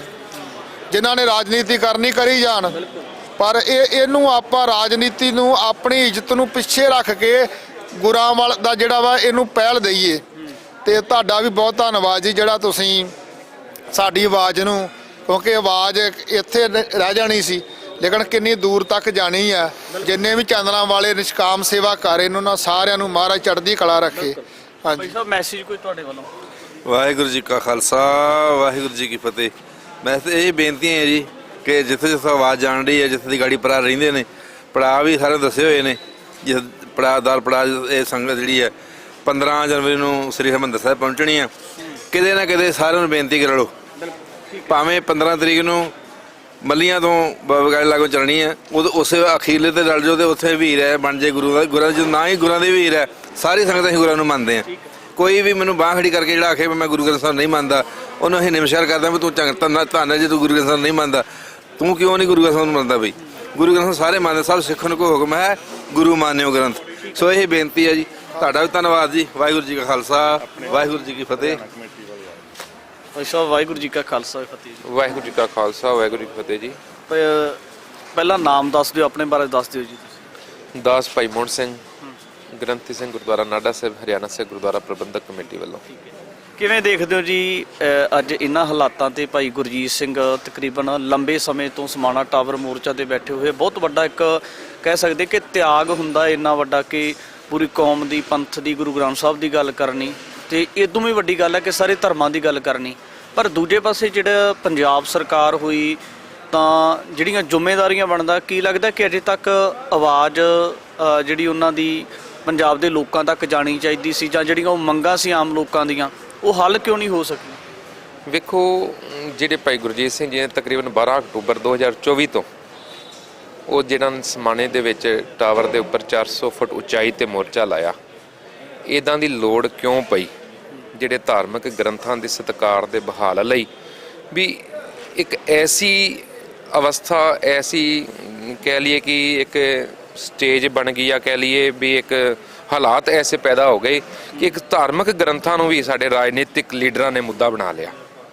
ਪਹਿਲੇ ਤਾਂ ਇਹ ਦੇਖਣਾ ਪਏਗਾ ਕਿ ਜਿਹੜੇ ਧਾਰਮਿਕ ਗ੍ਰੰਥਾਂ ਦੀ ਬੇਅਦਬੀ ਹੁੰਦੀ ਕਿਉਂ ਹੈ, ਉਹਨਾਂ ਦੀ ਕਰਵਾਈ ਕਿਉਂ ਜਾਂਦੀ ਹੈ। ਹਿੰਦੁਸਤਾਨ ਦੇ ਵਿੱਚ ਅਸੀਂ ਜਿਹੜੇ ਲੋਕ ਹਾਂ, ਅਸੀਂ ਐਸੀ ਸਾਡੇ ਮਨਾਂ ਦੀ ਭਾਵਨਾ ਹੋ ਗਈ ਵੀ ਜਿਹਨੂੰ ਵੀ ਲੋਕਾਂ ਨੂੰ ਅਸੀਂ ਜਿਹੜੇ ਧਾਰਮਿਕ ਲੀਡਰ ਨੇ ਉਹਨਾਂ ਨੇ ਵੇਖਿਆ ਵੀ ਇਹਨਾਂ ਨੂੰ ਧਰਮ ਦੇ ਨਾਂ ਤੋਂ ਆਪਾਂ ਭੜਕਾਉਂਦੇ ਹਾਂ ਤੇ ਛੇਤੀ ਭੜਕ ਜਾਂਦੇ ਨੇ, ਆਪਸ ਦੇ ਵਿੱਚ ਫਸਾਦ ਕਰਨਾ, ਆਪਸ ਦੇ ਵਿੱਚ ਕੁਝ ਵੀ ਜੋੜਨਾ ਜਾਂ ਕਿਸੇ ਦੇ ਨਾਲ ਲੱਗੇ ਹੋਏ ਨੇ ਉਹਨਾਂ ਨੂੰ ਉਧਰੋਂ ਦੀ ਕੁੱਟਣਾ, ਇਹ ਆਪਸੀ ਭਾਈਚਾਰੇ ਨੂੰ ਖਤਮ ਕਰਨ। ਇਹ ਸਾਰਾ ਕੁਝ ਪਲੈਨਿੰਗ ਤਹਿਤ ਹੀ ਕੀਤਾ ਜਾ ਰਿਹਾ ਜਿੱਥੇ ਤੱਕ ਲੱਗਦਾ, ਕਿਉਂਕਿ ਧਾਰਮਿਕ ਗ੍ਰੰਥਾਂ ਨੂੰ ਹੀ ਬੇਅਦਬੀ ਦਾ ਕਾਰਨ ਐਸਾ ਕਿਉਂ ਕਿ ਜਿਹੜੇ ਧਾਰਮਿਕ ਗ੍ਰੰਥ ਵੀ ਤੁਸੀਂ ਲੜਨਾ ਹੈ ਆਪਸ ਦੇ ਵਿੱਚ, ਪਾਰਟੀਬਾਜੀ, ਗੁੱਟਬਾਜੀ, ਜੋ ਮਰਜ਼ੀ ਕਰੋ, ਲੇਕਿਨ ਧਾਰਮਿਕ ਗ੍ਰੰਥ ਭਾਵੇਂ ਕਿਸੇ ਵੀ ਧਰਮ ਦੇ ਹੋਣ, ਕੋਈ ਵੀ ਧਾਰਮਿਕ ਗ੍ਰੰਥ ਇਹ ਨਹੀਂ ਕਹਿੰਦਾ ਕਿ ਤੁਸੀਂ ਆਪਸ ਦੇ ਵਿੱਚ ਲੜੋ। ਹਰ ਇੱਕ ਧਾਰਮਿਕ ਗ੍ਰੰਥ ਦੀ ਸਾਡੇ ਗੁਰੂ ਨਾਨਕ ਪਾਤਸ਼ਾਹ ਦੀ ਜਿਹੜਾ ਫਲਸਫਾ ਹੈਗਾ, ਧੰਨ ਗੁਰੂ ਗ੍ਰੰਥ ਸਾਹਿਬ ਪਾਤਸ਼ਾਹ ਜੋ ਸਾਨੂੰ ਸਿਖਾਉਂਦੇ ਨੇ, ਏਕ ਪਿਤਾ ਏਕਸ ਕੇ ਹਮ ਬਾਰਕ ਤੂੰ ਮੇਰਾ ਗੁਰਹਾਈ, ਇਹ ਤੇ ਸਾਂਝੀ ਵਾਲਤਾ ਦਾ ਜਿਹੜਾ ਉਹਨਾਂ ਨੇ ਉਪਦੇਸ਼ ਦਿੱਤਾ ਹੈ। ਤੇ ਸਾਨੂੰ ਚਾਹੀਦਾ ਹੈ ਕਿ ਸਰਕਾਰਾਂ ਨੂੰ ਵੀ ਚਾਹੀਦਾ ਹੈ ਭਾਈ ਇਹ ਜਿਹੜਾ ਤਸ਼ੱਦਦ ਸਾਡੇ ਸਿੱਖਾਂ ਦੇ ਨਾਲ, ਸਿੱਖਾਂ ਦੇ ਜ਼ਿਆਦਾ ਹੋ ਰਿਹਾ, ਤੇ ਭਾਈ ਗੁਰਜੀਤ ਸਿੰਘ ਖਾਲਸਾ ਨੂੰ ਜਿਹੜਾ ਸਮਾਣੇ ਦੇ ਵਿੱਚ ਟਾਵਰ ਦੇ ਉੱਪਰ ਮੋਰਚਾ ਲਾਇਆ, ਉਹ ਮੋਰਚੇ ਨੂੰ ਪਹਿਲ ਦੇ ਆਧਾਰ ਤੇ ਜਾ ਕਰਕੇ, ਹੋਰ ਬਾਕੀ ਮਸਲੇ ਬਥੇਰੇ ਨੇ ਲੇਕਿਨ ਇੱਕ ਧਾਰਮਿਕ ਧਰਮ ਦੇ ਨਾਂ ਤੇ ਲੋਕੀ ਆਪਸ ਦੇ ਵਿੱਚ ਲੜਨ, ਇੱਦਾਂ ਨਹੀਂ ਹੋਣਾ ਚਾਹੀਦਾ। ਤੇ ਪਹਿਲ ਦੇ ਆਧਾਰ ਤੇ ਇਸ ਮੁੱਦੇ ਦੇ ਉੱਪਰ ਜਿਹੜਾ ਸਖਤ ਕਾਨੂੰਨ ਬਣਾਇਆ ਜਾਵੇ ਤਾਂ ਕਿ ਕਿਸੇ ਵੀ ਧਾਰਮਿਕ ਗ੍ਰੰਥ ਦੀ ਕੋਈ ਵੀ ਬੇਅਦਬੀ ਕਰਦਾ ਉਹਨੂੰ ਸਖਤ ਤੋਂ ਸਖਤ ਤੇ ਫਾਸਟ ਟਰੈਕ ਕੋਰਟ ਦੇ ਵਿੱਚ ਜਿਹੜੀ ਸਜ਼ਾਵਾਂ, ਇਹ ਨਿਆਂ ਉਹ ਛੇਤੀ ਹੋਣਾ ਚਾਹੀਦਾ ਤਾਂ ਕਿ ਇਹਨੂੰ ਕਾਨੂੰਨ ਬਣ ਕੇ ਤੇ ਇਹਨਾਂ ਬੇਅਦਬੀਆਂ ਨੂੰ ਠੱਲ ਪੈ ਸਕੇ। ਭਾਈ ਸਾਹਿਬ, ਵੱਡਾ ਸਵਾਲ ਹੈ ਕਿ ਮੌਜੂਦਾ ਨਿਜ਼ਾਮ 'ਚ ਜਿਹੜੀਆਂ ਸਰਕਾਰ ਦੀਆਂ ਆਪਣੇ ਆਪ ਜ਼ਿੰਮੇਵਾਰੀਆਂ ਬਣਦੀਆਂ ਸੀ ਲੋਕਾਂ ਦੇ ਸੜਕਾਂ ਦੇ ਉੱਪਰ ਨਿੱਤਰਨ ਤੋਂ ਪਹਿਲਾਂ, ਲੱਗਦਾ ਨਹੀਂ ਸੀ ਕਿ ਉਹ ਜ਼ਿੰਮੇਵਾਰੀਆਂ ਆਪਣੇ ਆਪ ਨਿਭਾਈਆਂ ਜਾਣੀਆਂ ਚਾਹੀਦੀਆਂ ਸੀ? ਨਿਭਾਉਣੀ ਚਾਹੀਦੀ ਸੀਗੀ ਜੀ। ਇਹ ਤਾਂ ਸਰਕਾਰ ਨੂੰ ਮੈਂ ਸਮਝਦਾ ਕਿ ਇਹਦੇ ਵਾਸਤੇ ਤਾਂ ਕੋਈ ਬਜਟ ਵੀ ਨਹੀਂ ਸੀ ਚਾਹੀਦਾ ਵੀ ਜੇ ਉਹਨੂੰ ਡੀਕਣਾ ਸੀਗਾ ਵੀ ਆਖਰੀ ਸਾਲ ਜਾ ਕੇ ਤੇ 1000 ਰੁਪਈਆ ਜਿੱਦਾਂ ਬੀਬੀਆਂ ਨੂੰ ਦੇਣ ਵਾਲੀ ਗੱਲ, ਇਹਦੇ 'ਚ ਤਾਂ ਬਜਟ ਨਹੀਂ ਸੀ ਚਾਹੀਦਾ। ਇਹਦੇ 'ਚ ਤਾਂ ਇੱਕ ਇੱਛਾ ਸ਼ਕਤੀ ਚਾਹੀਦੀ ਸੀ, ਜਿਹੜੀ ਇੱਛਾ ਸ਼ਕਤੀ ਦੀ ਮੈਨੂੰ ਲੱਗਦਾ ਘਾਟ ਆ ਗਈ। ਚੋਣਾਂ ਤੋਂ ਪਹਿਲਾਂ ਤੁਸੀਂ ਜਾਣਦੇ ਹੀ ਹੋ ਕਿ ਚਾਹੇ ਚੰਡੀਗੜ੍ਹ ਏਅਰਪੋਰਟ ਤੋਂ ਬਾਹਰ ਆਉਂਦੇ ਸੀ, ਚਾਹੇ ਅੰਮ੍ਰਿਤਸਰ ਦੇ ਏਅਰਪੋਰਟ ਤੋਂ ਬਾਹਰ ਆਉਂਦੇ ਸੀ, ਕੇਜਰੀਵਾਲ ਸਾਹਿਬ ਦੇ ਪਹਿਲੀ ਸਟੇਟਮੈਂਟ ਕੀ ਹੁੰਦੀ ਸੀ? बेअदबियां का इंसाफ देंगे, 24 घंटे में ये कर देंगे, वो कर देंगे, बेअदबी नहीं होगी। खुद दास ਨੂੰ ਧਾਰੀਵਾਲ ਕੇਜਰੀਵਾਲ ਸਾਹਿਬ ਨੂੰ ਅਸੀਂ ਮੈਮੋਰੈਂਡਮ ਦਿੱਤਾ ਸੀਗਾ ਕ੍ਰਿਸਮਸ ਦੀ ਮੌਕੇ ਦੇ ਉੱਤੇ, ਸਾਰੀ ਸਟੇਜ ਡੱਕ ਕੇ ਰੋਕ ਕੇ ਦਾਸ ਉੱਤੇ ਗਿਆ ਇਹੀ ਮੰਗ। ਉਦੋਂ ਅਸੀਂ ਕਿਹਾ ਸੀ ਵੀ ਇਹਨੂੰ ਆਪਣੇ ਉਹਦੇ ਏਜੰਡੇ 'ਚ ਪਾਓ, ਗਰੰਟੀ ਜਿਹੜੀ ਤੁਸੀਂ ਦਿੰਦੇ ਉਹਨੂੰ 'ਚ ਪਾਓ। ਇਹਨਾਂ ਪਾਈ ਵੀ, ਹੱਥ ਜੋੜ ਕੇ ਉਹ ਰਿਸੀਵ ਕੀਤਾ ਸੀਗਾ। ਤੇ ਉਦੋਂ ਬਾਅਦ ਐਸੇ ਹੱਥ ਜੋੜੇ ਨੇ ਕਿ ਹੁਣ ਸਾਡੀ ਗੱਲ ਸੁਣ ਕੇ ਰਾਜੀ ਕੋਈ ਨਹੀਂ ਗੀ। ਮੈਂ ਤਾਂ ਇਹੀ ਬੇਨਤੀ ਕਰਦਾ ਵੀ ਜੇ ਤੁਹਾਨੂੰ ਤੁਸੀਂ ਬਣਾਉਣ ਦੀ ਤੁਹਾਡੀ ਨੀਅਤ ਹੁੰਦੀ ਤੇ ਤੁਹਾਡੇ ਕੋਲ ਤਾਂ ਕੰਪਲੀਟ ਯੂਨੈਨਿਮਸ ਤੁਸੀਂ ਡਿਸੀਜਨ ਲੈ ਸਕਦੇ ਹੋ। ਤੁਹਾਨੂੰ ਤਾਂ ਕਿਸੇ ਦੂਜੇ ਵਿਰੋਧੀ ਦੀ ਲੋੜ ਹੀ ਨਹੀਂ ਵੋਟ ਦੀ ਕਿਸੇ ਦੀ, ਬਿਲਕੁਲ ਹੈ। 2/3 ਤੁਹਾਡੇ ਕੋਲ ਮੈਜੋਰਟੀ ਸੀਗੀ, ਤੁਸੀਂ ਕਾਨੂੰਨ ਪਹਿਲਾਂ ਬਣਾ ਸਕਦੇ ਸੀ। ਹੁਣ ਇਹਦਾ ਕ੍ਰੈਡਿਟ ਨਾ ਲਓ। ਹੁਣ ਜਿਹੜੀ ਸਰਕਾਰ ਕੋਸ਼ਿਸ਼ ਕਰਦੀ ਪਈ ਹੈ ਕਿ ਕਾਨੂੰਨ ਸਰਕਾਰ ਬਣਾ ਰਹੀ ਹੈ, ਸਰਕਾਰ ਕਾਨੂੰਨ ਨਹੀਂ ਬਣਾ ਰਹੀ, ਆਪਣੇ ਤੌਰ ਤੇ ਨਹੀਂ ਬਣਾ ਰਹੀ, ਭਾਈ ਗੁਰਜੀਤ ਸਿੰਘ ਦੇ ਸੰਘਰਸ਼ ਕਰਕੇ ਬਣਾ ਰਹੀ ਹੈ। ਇਹ ਭਾਈ ਗੁਰਜੀਤ ਸਿੰਘ ਨੇ ਜਗਾਇਆ ਇਹਨਾਂ ਨੂੰ। ਸੋ ਇਹ ਸਰਕਾਰ ਦੀ ਹੁਣ ਜ਼ਿੰਮੇਵਾਰੀ ਬਣਦੀ ਹੈ। ਹੁਣ ਫੋਕੇ ਕ੍ਰੈਡਿਟ ਦੇ ਚੱਕਰ 'ਚ ਨਾ ਪਾਓ, ਸਗੋਂ ਬਲ ਕੇ ਭਾਈ ਗੁਰਜੀਤ ਸਿੰਘ ਖਾਲਸਾ ਦਾ ਸਨਮਾਨ ਕਰੋ। ਉਹਨੇ ਤੁਹਾਨੂੰ ਸਾਰਿਆਂ ਨੂੰ ਜਗਾਇਆ, ਪੰਜਾਬ ਦੇ ਆਵਾਮ ਨੂੰ ਵੀ ਜਗਾਇਆ, ਤੇ ਕਾਨੂੰਨ ਬਣਾ ਕੇ ਆਪਾਂ ਇਹ ਬੇਅਦਬੀਆਂ ਨੂੰ ਠੱਲ ਪਾ ਸਕੀਏ। ਸਰਬ ਧਰਮ ਬੇਅਦਬੀ ਦੇ ਵਿਰੋਧ ਦੇ ਵਿੱਚ ਖਾਸ ਤੌਰ ਤੇ ਭਾਈ ਗੁਰਜੀਤ ਸਿੰਘ ਫੌਜੀ ਸਾਹਿਬ ਜਿਹੜੇ ਸਮਾਣਾ ਮੋਰਚੇ ਤੇ ਲਗਾਤਾਰ ਡਟੇ ਹੋਏ ਨੇ, ਉਹਨਾਂ ਦੇ ਵੱਲੋਂ ਵੱਡੇ ਸੰਘਰਸ਼ ਤੋਂ ਬਾਅਦ ਇੱਕ ਨਵੇਕਲੀ ਪਹਿਲ ਕਦਮੀ ਕਰਦਿਆਂ ਹੋਇਆ ਇੱਕ ਵਹੀਰ ਦੇ ਰੂਪ ਦੇ ਵਿੱਚ ਸਮਾਣਾ ਮੋਰਚਾ ਤੋਂ ਲੈ ਕੇ ਸ੍ਰੀ ਅਕਾਲ ਤਖਤ ਸਾਹਿਬ ਤੱਕ ਦਾ ਜਿਹੜਾ ਮਾਰਚ ਕੀਤਾ ਜਾ ਰਿਹਾ, ਇੱਕ ਮਾਰਗ ਤੈਅ ਕੀਤਾ ਹੋਇਆ। ਤਾਂ ਇਸੇ ਨੂੰ ਲੈ ਕੇ ਦੇਖਣਾ ਹੋਵੇਗਾ ਕਿ 15 ਜਨਵਰੀ ਨੂੰ ਸਮਾਪਤੀ ਹੈ ਤੇ ਉਸ ਤੋਂ ਬਾਅਦ ਪੰਜਾਬ ਸਰਕਾਰ ਦੇ ਵੱਲੋਂ ਜਾਂ ਜਿਹੜੇ ਹੋਰ ਮੌਕੇ ਦੇ तमाम ਸਾਰੇ ਸਿਆਸਤਦਾਨ ਨੇ ਉਹਨਾਂ ਦੇ ਵੱਲੋਂ ਇਸ ਤਰੀਕੇ ਦੇ ਉੱਪਰ ਇਸ ਮਸਲੇ ਦੇ ਉੱਪਰ ਕਿਸ ਤਰੀਕੇ ਦਾ ਰੁਖ ਹੋ ਸਕਦਾ ਹੈ, ਇਹ ਵੀ ਕਾਬਲੇ ਗੌਰ ਰਹੇਗਾ। ਅੱਗੇ ਵੀ तमाम ਸਾਰੀ ਗੱਲਬਾਤ ਲੈ ਕੇ ਹਾਜ਼ਰ ਹੋਵਾਂਗੇ। ਸਮਾਣਾ ਟਾਵਰ ਮੋਰਚੇ ਤੇ ਭਾਈ ਗੁਰਜੀਤ ਸਿੰਘ ਫੌਜੀ ਡਟੇ ਹੋਏ ਨੇ। ਬੇਅਦਬੀਆਂ ਦੇ ਵਿਰੋਧ ਦੇ ਵਿੱਚ ਕਾਨੂੰਨ ਘੜਨ ਨੂੰ ਲੈ ਕੇ ਲੰਬੇ ਸਮੇਂ ਤੋਂ ਮੰਗ ਕੀਤੀ ਜਾ ਰਹੀ ਹੈ ਤਾਂ ਇੱਕ ਵਹੀਰ ਕੱਢੀ ਜਾ ਰਹੀ ਹੈ ਸਮਾਣਾ ਮੋਰਚਾ ਟਾਵਰ ਤੋਂ ਲੈ ਕੇ ਸ੍ਰੀ ਅੰਮ੍ਰਿਤਸਰ ਸ੍ਰੀ ਅਕਾਲ ਤਖਤ ਸਾਹਿਬ ਤੱਕ। ਭਾਈ ਗੁਰਜੀਤ ਸਿੰਘ ਫੌਜੀ ਦੇ ਮਾਤਾ ਜੀ ਆ ਸਾਡੇ ਨਾਲ ਗੱਲਬਾਤ ਕਰਦੇ। ਮਾਤਾ ਜੀ ਵਾਹਿਗੁਰੂ ਜੀ ਕਾ ਖਾਲਸਾ ਵਾਹਿਗੁਰੂ ਜੀ ਕਾ ਖਾਲਸਾ ਬੇਟਾ ਜੀ, ਵਾਹਿਗੁਰੂ ਜੀ ਕੀ ਫਤਿਹ ਪੁੱਤਰ। ਮਾਤਾ ਜੀ ਤੁਹਾਡੇ ਪੁੱਤ ਭਾਈ ਗੁਰਜੀਤ ਸਿੰਘ ਸਮਾਣਾ ਟਾਵਰ ਮੋਰਚੇ ਤੇ ਕਈ ਮਹੀਨਿਆਂ ਤੋਂ ਬੈਠੇ ਹੋਏ ਆ, ਤਾਂ ਇਸ ਚੀਜ਼ ਨੂੰ ਲੈ ਕੇ ਕੀ ਸੋਚਦੇ ਹੋ ਤੁਸੀਂ ਕਿ ਜਿਹੜਾ ਉਹਨਾਂ ਨੇ ਡਿਸੀਜਨ ਲਿਆ ਆ ਸਾਰਾ ਕੁਝ ਛੱਡ ਕੇ, ਉਹਦਾ ਪਰਿਵਾਰ ਛੱਡ ਕੇ, ਖਾਣਾ ਪੀਣਾ ਛੱਡ ਕੇ ਮੋਰਚੇ ਤੇ ਬੈਠੇ ਹੋਏ ਲਗਾਤਾਰ ਕਈ ਮਹੀਨੇ ਹੋ ਗਏ, ਕੀ ਸੋਚਦੇ ਹੋ ਤੁਸੀਂ ਇਸ ਚੀਜ਼ ਨੂੰ? ਪੁੱਤਰ ਜੀ ਮੈਂ ਤਾਂ ਬਸ ਸਾਰੀ ਗੱਲ ਸਾਰੀ ਵਾਹਿਗੁਰੂ ਜੀ ਦੀ ਕਿਰਪਾ ਨਾਲ ਸੰਗਤ ਦੀ ਮੌਜ ਹੈ ਪੁੱਤ। ਇਹ ਸੰਗਤ ਜਿਵੇਂ ਮੇਰਾ ਪੁੱਤਰ ਤਾਂ ਬੈਠਾ ਸੀ, ਉਹ ਤਾਂ ਕਹਿੰਦਾ ਹੁੰਦਾ ਸੀ ਵੀ ਥੋੜੇ ਜਿਹੇ ਦਿਨਾਂ 'ਚ ਮੋਰਚਾ ਫਤਿਹ ਹੋ ਜਾਊਗਾ, ਵੀ ਸੰਗਤ ਗੁਰੂ ਦਾ ਪਿਆਰ ਹੈ, ਉਹਨੂੰ ਇੰਨਾ ਪਿਆਰ ਹੈ ਵੀ ਜਿਵੇਂ ਮੈਨੂੰ ਪਿਆਰ ਹੈ ਅਸੀਂ ਸਾਰੀ ਸੰਗਤ ਨੂੰ ਪਿਆਰ ਹੈ। ਕਿਉਂ ਗੁਰੂ ਗ੍ਰੰਥ ਸਾਹਿਬ ਜੀ ਦਾ ਆਪਣਾ ਵਾਹਿਗੁਰੂ ਸਭ ਤੋਂ ਉੱਤਮ ਆਪਣਾ ਇਹੀ ਆਪਾਂ ਨੂੰ ਦੇ ਕੇ ਗਏ ਆਵਾਜ਼ਾਂ ਵਾਲਾ ਵੀ ਤੁਸੀਂ ਨੇ ਇਹੀ ਗੁਰੂ ਗ੍ਰੰਥ ਸਾਹਿਬ ਜੀ ਮੰਨਣੇ। ਗੁਰੂ ਗ੍ਰੰਥ ਸਾਹਿਬ ਜੀ ਦੇ ਮੇਰੇ ਵਾਹਿਗੁਰੂ ਜੀ ਦੀ ਉਹਨੂੰ ਐਡਾ ਹੌਸਲਾ ਸੀ, ਐਡਾ ਵਾਹਿਗੁਰੂ ਜੀ ਦੀ ਕਿਰਪਾ ਨਾਲ ਬੈਠਾ ਸੀ ਵੀ ਮੇਰੇ ਵਾਹਿਗੁਰੂ ਜੀ ਦੇ ਕਾਨੂੰਨ ਥੋੜੇ ਦਿਨਾਂ 'ਚ ਪਾਸ ਹੋ ਜਾਣਗੇ। ਪੁੱਤਰ ਜੀ ਜਦ ਹੁਣ ਸੰਗਤ ਦੀ ਮੌਜ ਹੈ, ਸੰਗਤ ਬੇਟਾ ਜੁੜਦੀ ਨਹੀਂ, ਸੰਗਤ ਦੇਖਦੀ ਨਹੀਂ, ਇਹ ਵੀ ਨਹੀਂ ਦੇਖਦੀ ਵੀ ਇੰਨੇ ਉੱਚੇ ਟਾਵਰ ਤੇ ਬੈਠਾ ਉਹਦਾ ਘਰ ਪਰਿਵਾਰ ਛੱਡੀ ਇੰਨਾ ਔਖਾ ਇੰਨੇ ਠੰਡਾ ਗਰਮੀਆਂ 'ਚ ਉਹਨੇ ਕੱਟੀਆਂ ਨੇ ਪੁੱਤਰ, ਕਿਸੇ ਸੰਗਤ ਨੂੰ ਆਉਂਦੇ ਹੀ ਨਹੀਂ ਬੇਟੇ। ਇਹ ਜਦੋਂ ਮੋਰਚਾ ਸ਼ੁਰੂ ਕਰਨ ਲੱਗੇ ਸੀ ਤੁਹਾਡੇ ਨਾਲ ਗੱਲ ਕੀਤੀ ਸੀ ਉਹਨਾਂ ਨੇ ਕਿ ਮੈਂ ਤਾਂ ਮੋਰਚਾ ਸ਼ੁਰੂ ਕਰਨ ਲੱਗਾ? ਬੇਟਾ ਜੀ ਨਾ, ਕਈ ਸਾਲ ਤੋਂ ਮੇਰੇ ਨਾਲ ਗੱਲਾਂ ਕਰਦਾ ਹੁੰਦਾ ਸੀ ਪੁੱਤਰ ਵੀ ਬੇਅਦਬੀਆਂ ਹੁੰਦੀਆਂ ਨੇ, ਮਾਤਾ ਬਹੁਤ ਦੁੱਖ ਹੈ ਮੈਨੂੰ, ਇੱਥੇ ਬੇਅਦਬੀ ਹੋ ਗਈ ਇੱਥੇ ਹੋ ਗਈ। ਪੁੱਤਰ ਜੀ ਮੈਂ ਇਹੀ ਕਹਿੰਦੀ ਹੁੰਦੀ ਵੀ ਬੇਟਾ ਜੀ ਆਪਾਂ ਕੀ ਕਰ ਸਕਦੇ ਆ, ਜੇ ਐਡੇ ਐਡੇ ਧਰਮ ਬੈਠੇ ਨੇ, ਐਡੇ ਐਡੇ ਅਹੁਦੇ ਲਈ ਗੁਰਸਿੱਖ ਐਡੇ ਐਡੇ ਅਹੁਦਿਆਂ ਤੇ ਬੈਠੇ ਨੇ ਬੇਟੇ, ਉਹ ਨਹੀਂ ਬੋਲਦੇ, ਆਪਾਂ ਕੀ ਕਰ ਸਕਦੇ ਆ ਬੇਟਾ ਜੀ। ਬਸ ਉਹ ਮੈਨੂੰ ਸੁਣ ਕੇ ਅਣਸੁਣੀ ਕਰ ਦਿੰਦਾ ਹੁੰਦਾ ਸੀ। ਅਸੀਂ ਕਈ ਸਾਲ ਲੰਘੇ ਬੇਟੇ ਉਹਨੂੰ ਤੜਪਦੇ ਨੂੰ। ਫਿਰ ਤਾਂ ਹੁਣ ਬੇਟੇ ਜਦ ਜਮੀ ਇੱਥੇ ਕਿਤੇ ਬਾਥਰੂਮ ਕਰਤਾ ਜਲੰਧਰ ਲਾਗੇ ਗੁਰਦੁਆਰੇ ਬਾਥਰੂਮ ਕਰਕੇ ਉਹਨਾਂ ਹੱਥਾਂ ਨਾਲੇ ਅੰਗ ਪਾੜ ਤੇ ਪੁੱਤਰ, ਫਿਰ ਤਾਂ ਬਸ ਉਹ ਕੰਧਾਂ ਨਾਲ ਟੱਕਰਾਂ ਮਾਰਨ ਲੱਗ ਗਿਆ। ਬਹੁਤ ਰੋਇਆ ਮੇਰੇ ਕੋਲੇ ਜਾ ਕੇ ਵੀ ਮਾਤਾ ਹੁਣ ਤਾਂ ਕਹਿੰਦਾ ਬਾਥਰੂਮ ਵੀ ਕਰਨ ਲੱਗੇ, ਕਹਿੰਦਾ ਬਹੁਤ ਜਮੀਓ ਨਰਥ ਪੈ ਗਿਆ ਕਹਿੰਦਾ। ਫਿਰ ਮੈਂ ਕਿਹਾ, ਫਿਰ ਵੀ ਮੈਂ ਇਹੀ ਗੱਲ ਕਿਹਾ ਪੁੱਤ ਆਪਾਂ ਕੁਛ ਨਹੀਂ ਕਰ ਸਕਦੇ ਬੇਟਾ ਜੀ, ਆਪਾਂ ਨਹੀਂ ਕੁਛ ਕਰ ਸਕਦੇ ਬਸ ਸਾਨੂੰ ਪੁੱਤ। ਫਿਰ ਦੱਸ ਕੇ ਨਹੀਂ ਸਾਨੂੰ ਆਇਆ, ਜਿਹਦੇ ਟਾਵਰ ਤੇ ਚੜਿਆ ਸਾਨੂੰ ਤਾਂ ਇਹ ਕਹਿੰਦੀ ਵੀ ਮੈਂ ਅੰਮ੍ਰਿਤਸਰ ਜਾਣਾ ਵੀ ਸੱਚੇ ਪਾਤਸ਼ਾਹ ਦੇ ਵੀ ਅਸੀਂ 2 ਦਿਨ ਨੂੰ ਆ ਜਾਾਂਗੇ ਹਾਂ ਵੀ ਰਾਤ ਨੂੰ ਬਸ ਬੇਟੇ। ਫਿਰ ਨਹੀਂ ਮੈਨੂੰ ਪਤਾ, ਸਾਨੂੰ ਤਾਂ ਟਾਵਰ ਤੇ ਚੜਿਆਂ ਦੀ ਪਤਾ ਲੱਗਿਆ ਬੱਚਾ ਜੀ।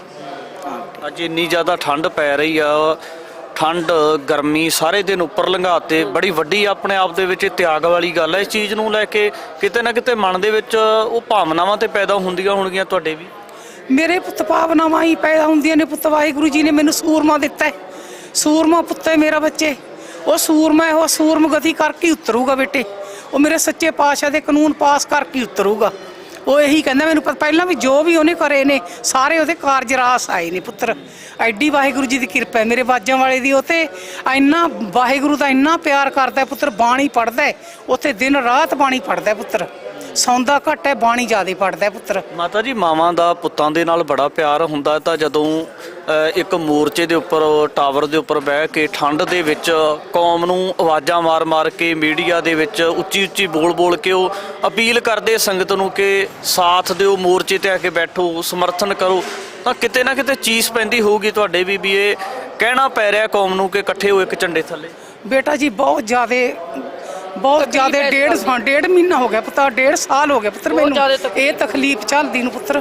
ਮੈਂ ਸੰਗਤ ਕਨੀ ਦੇਖਦੀ ਹਾਂ ਵੀ ਵਾਹਿਗੁਰੂ ਜੀ ਕਿਸੇ ਦੇ ਵੀ ਨਹੀਂ ਅੰਦਰ ਵੱਸਦਾ ਮੇਰੇ ਵਾਹਿਗੁਰੂ। ਤੂੰ ਇੰਨੀ ਸੰਗਤ ਅੱਖਾਂ ਮੀਚ ਕੇ ਇੱਧਰ ਉੱਧਰੋਂ ਕੰਨਾਂ ਤੋਂ ਬੋਲੀ ਹੋਈ ਫਿਰਦੀ ਹੈ, ਅੱਖਾਂ ਤੋਂ ਅੰਨੀ ਹੋਈ ਫਿਰਦੀ ਹੈ ਪੁੱਤ ਸੰਗਤ।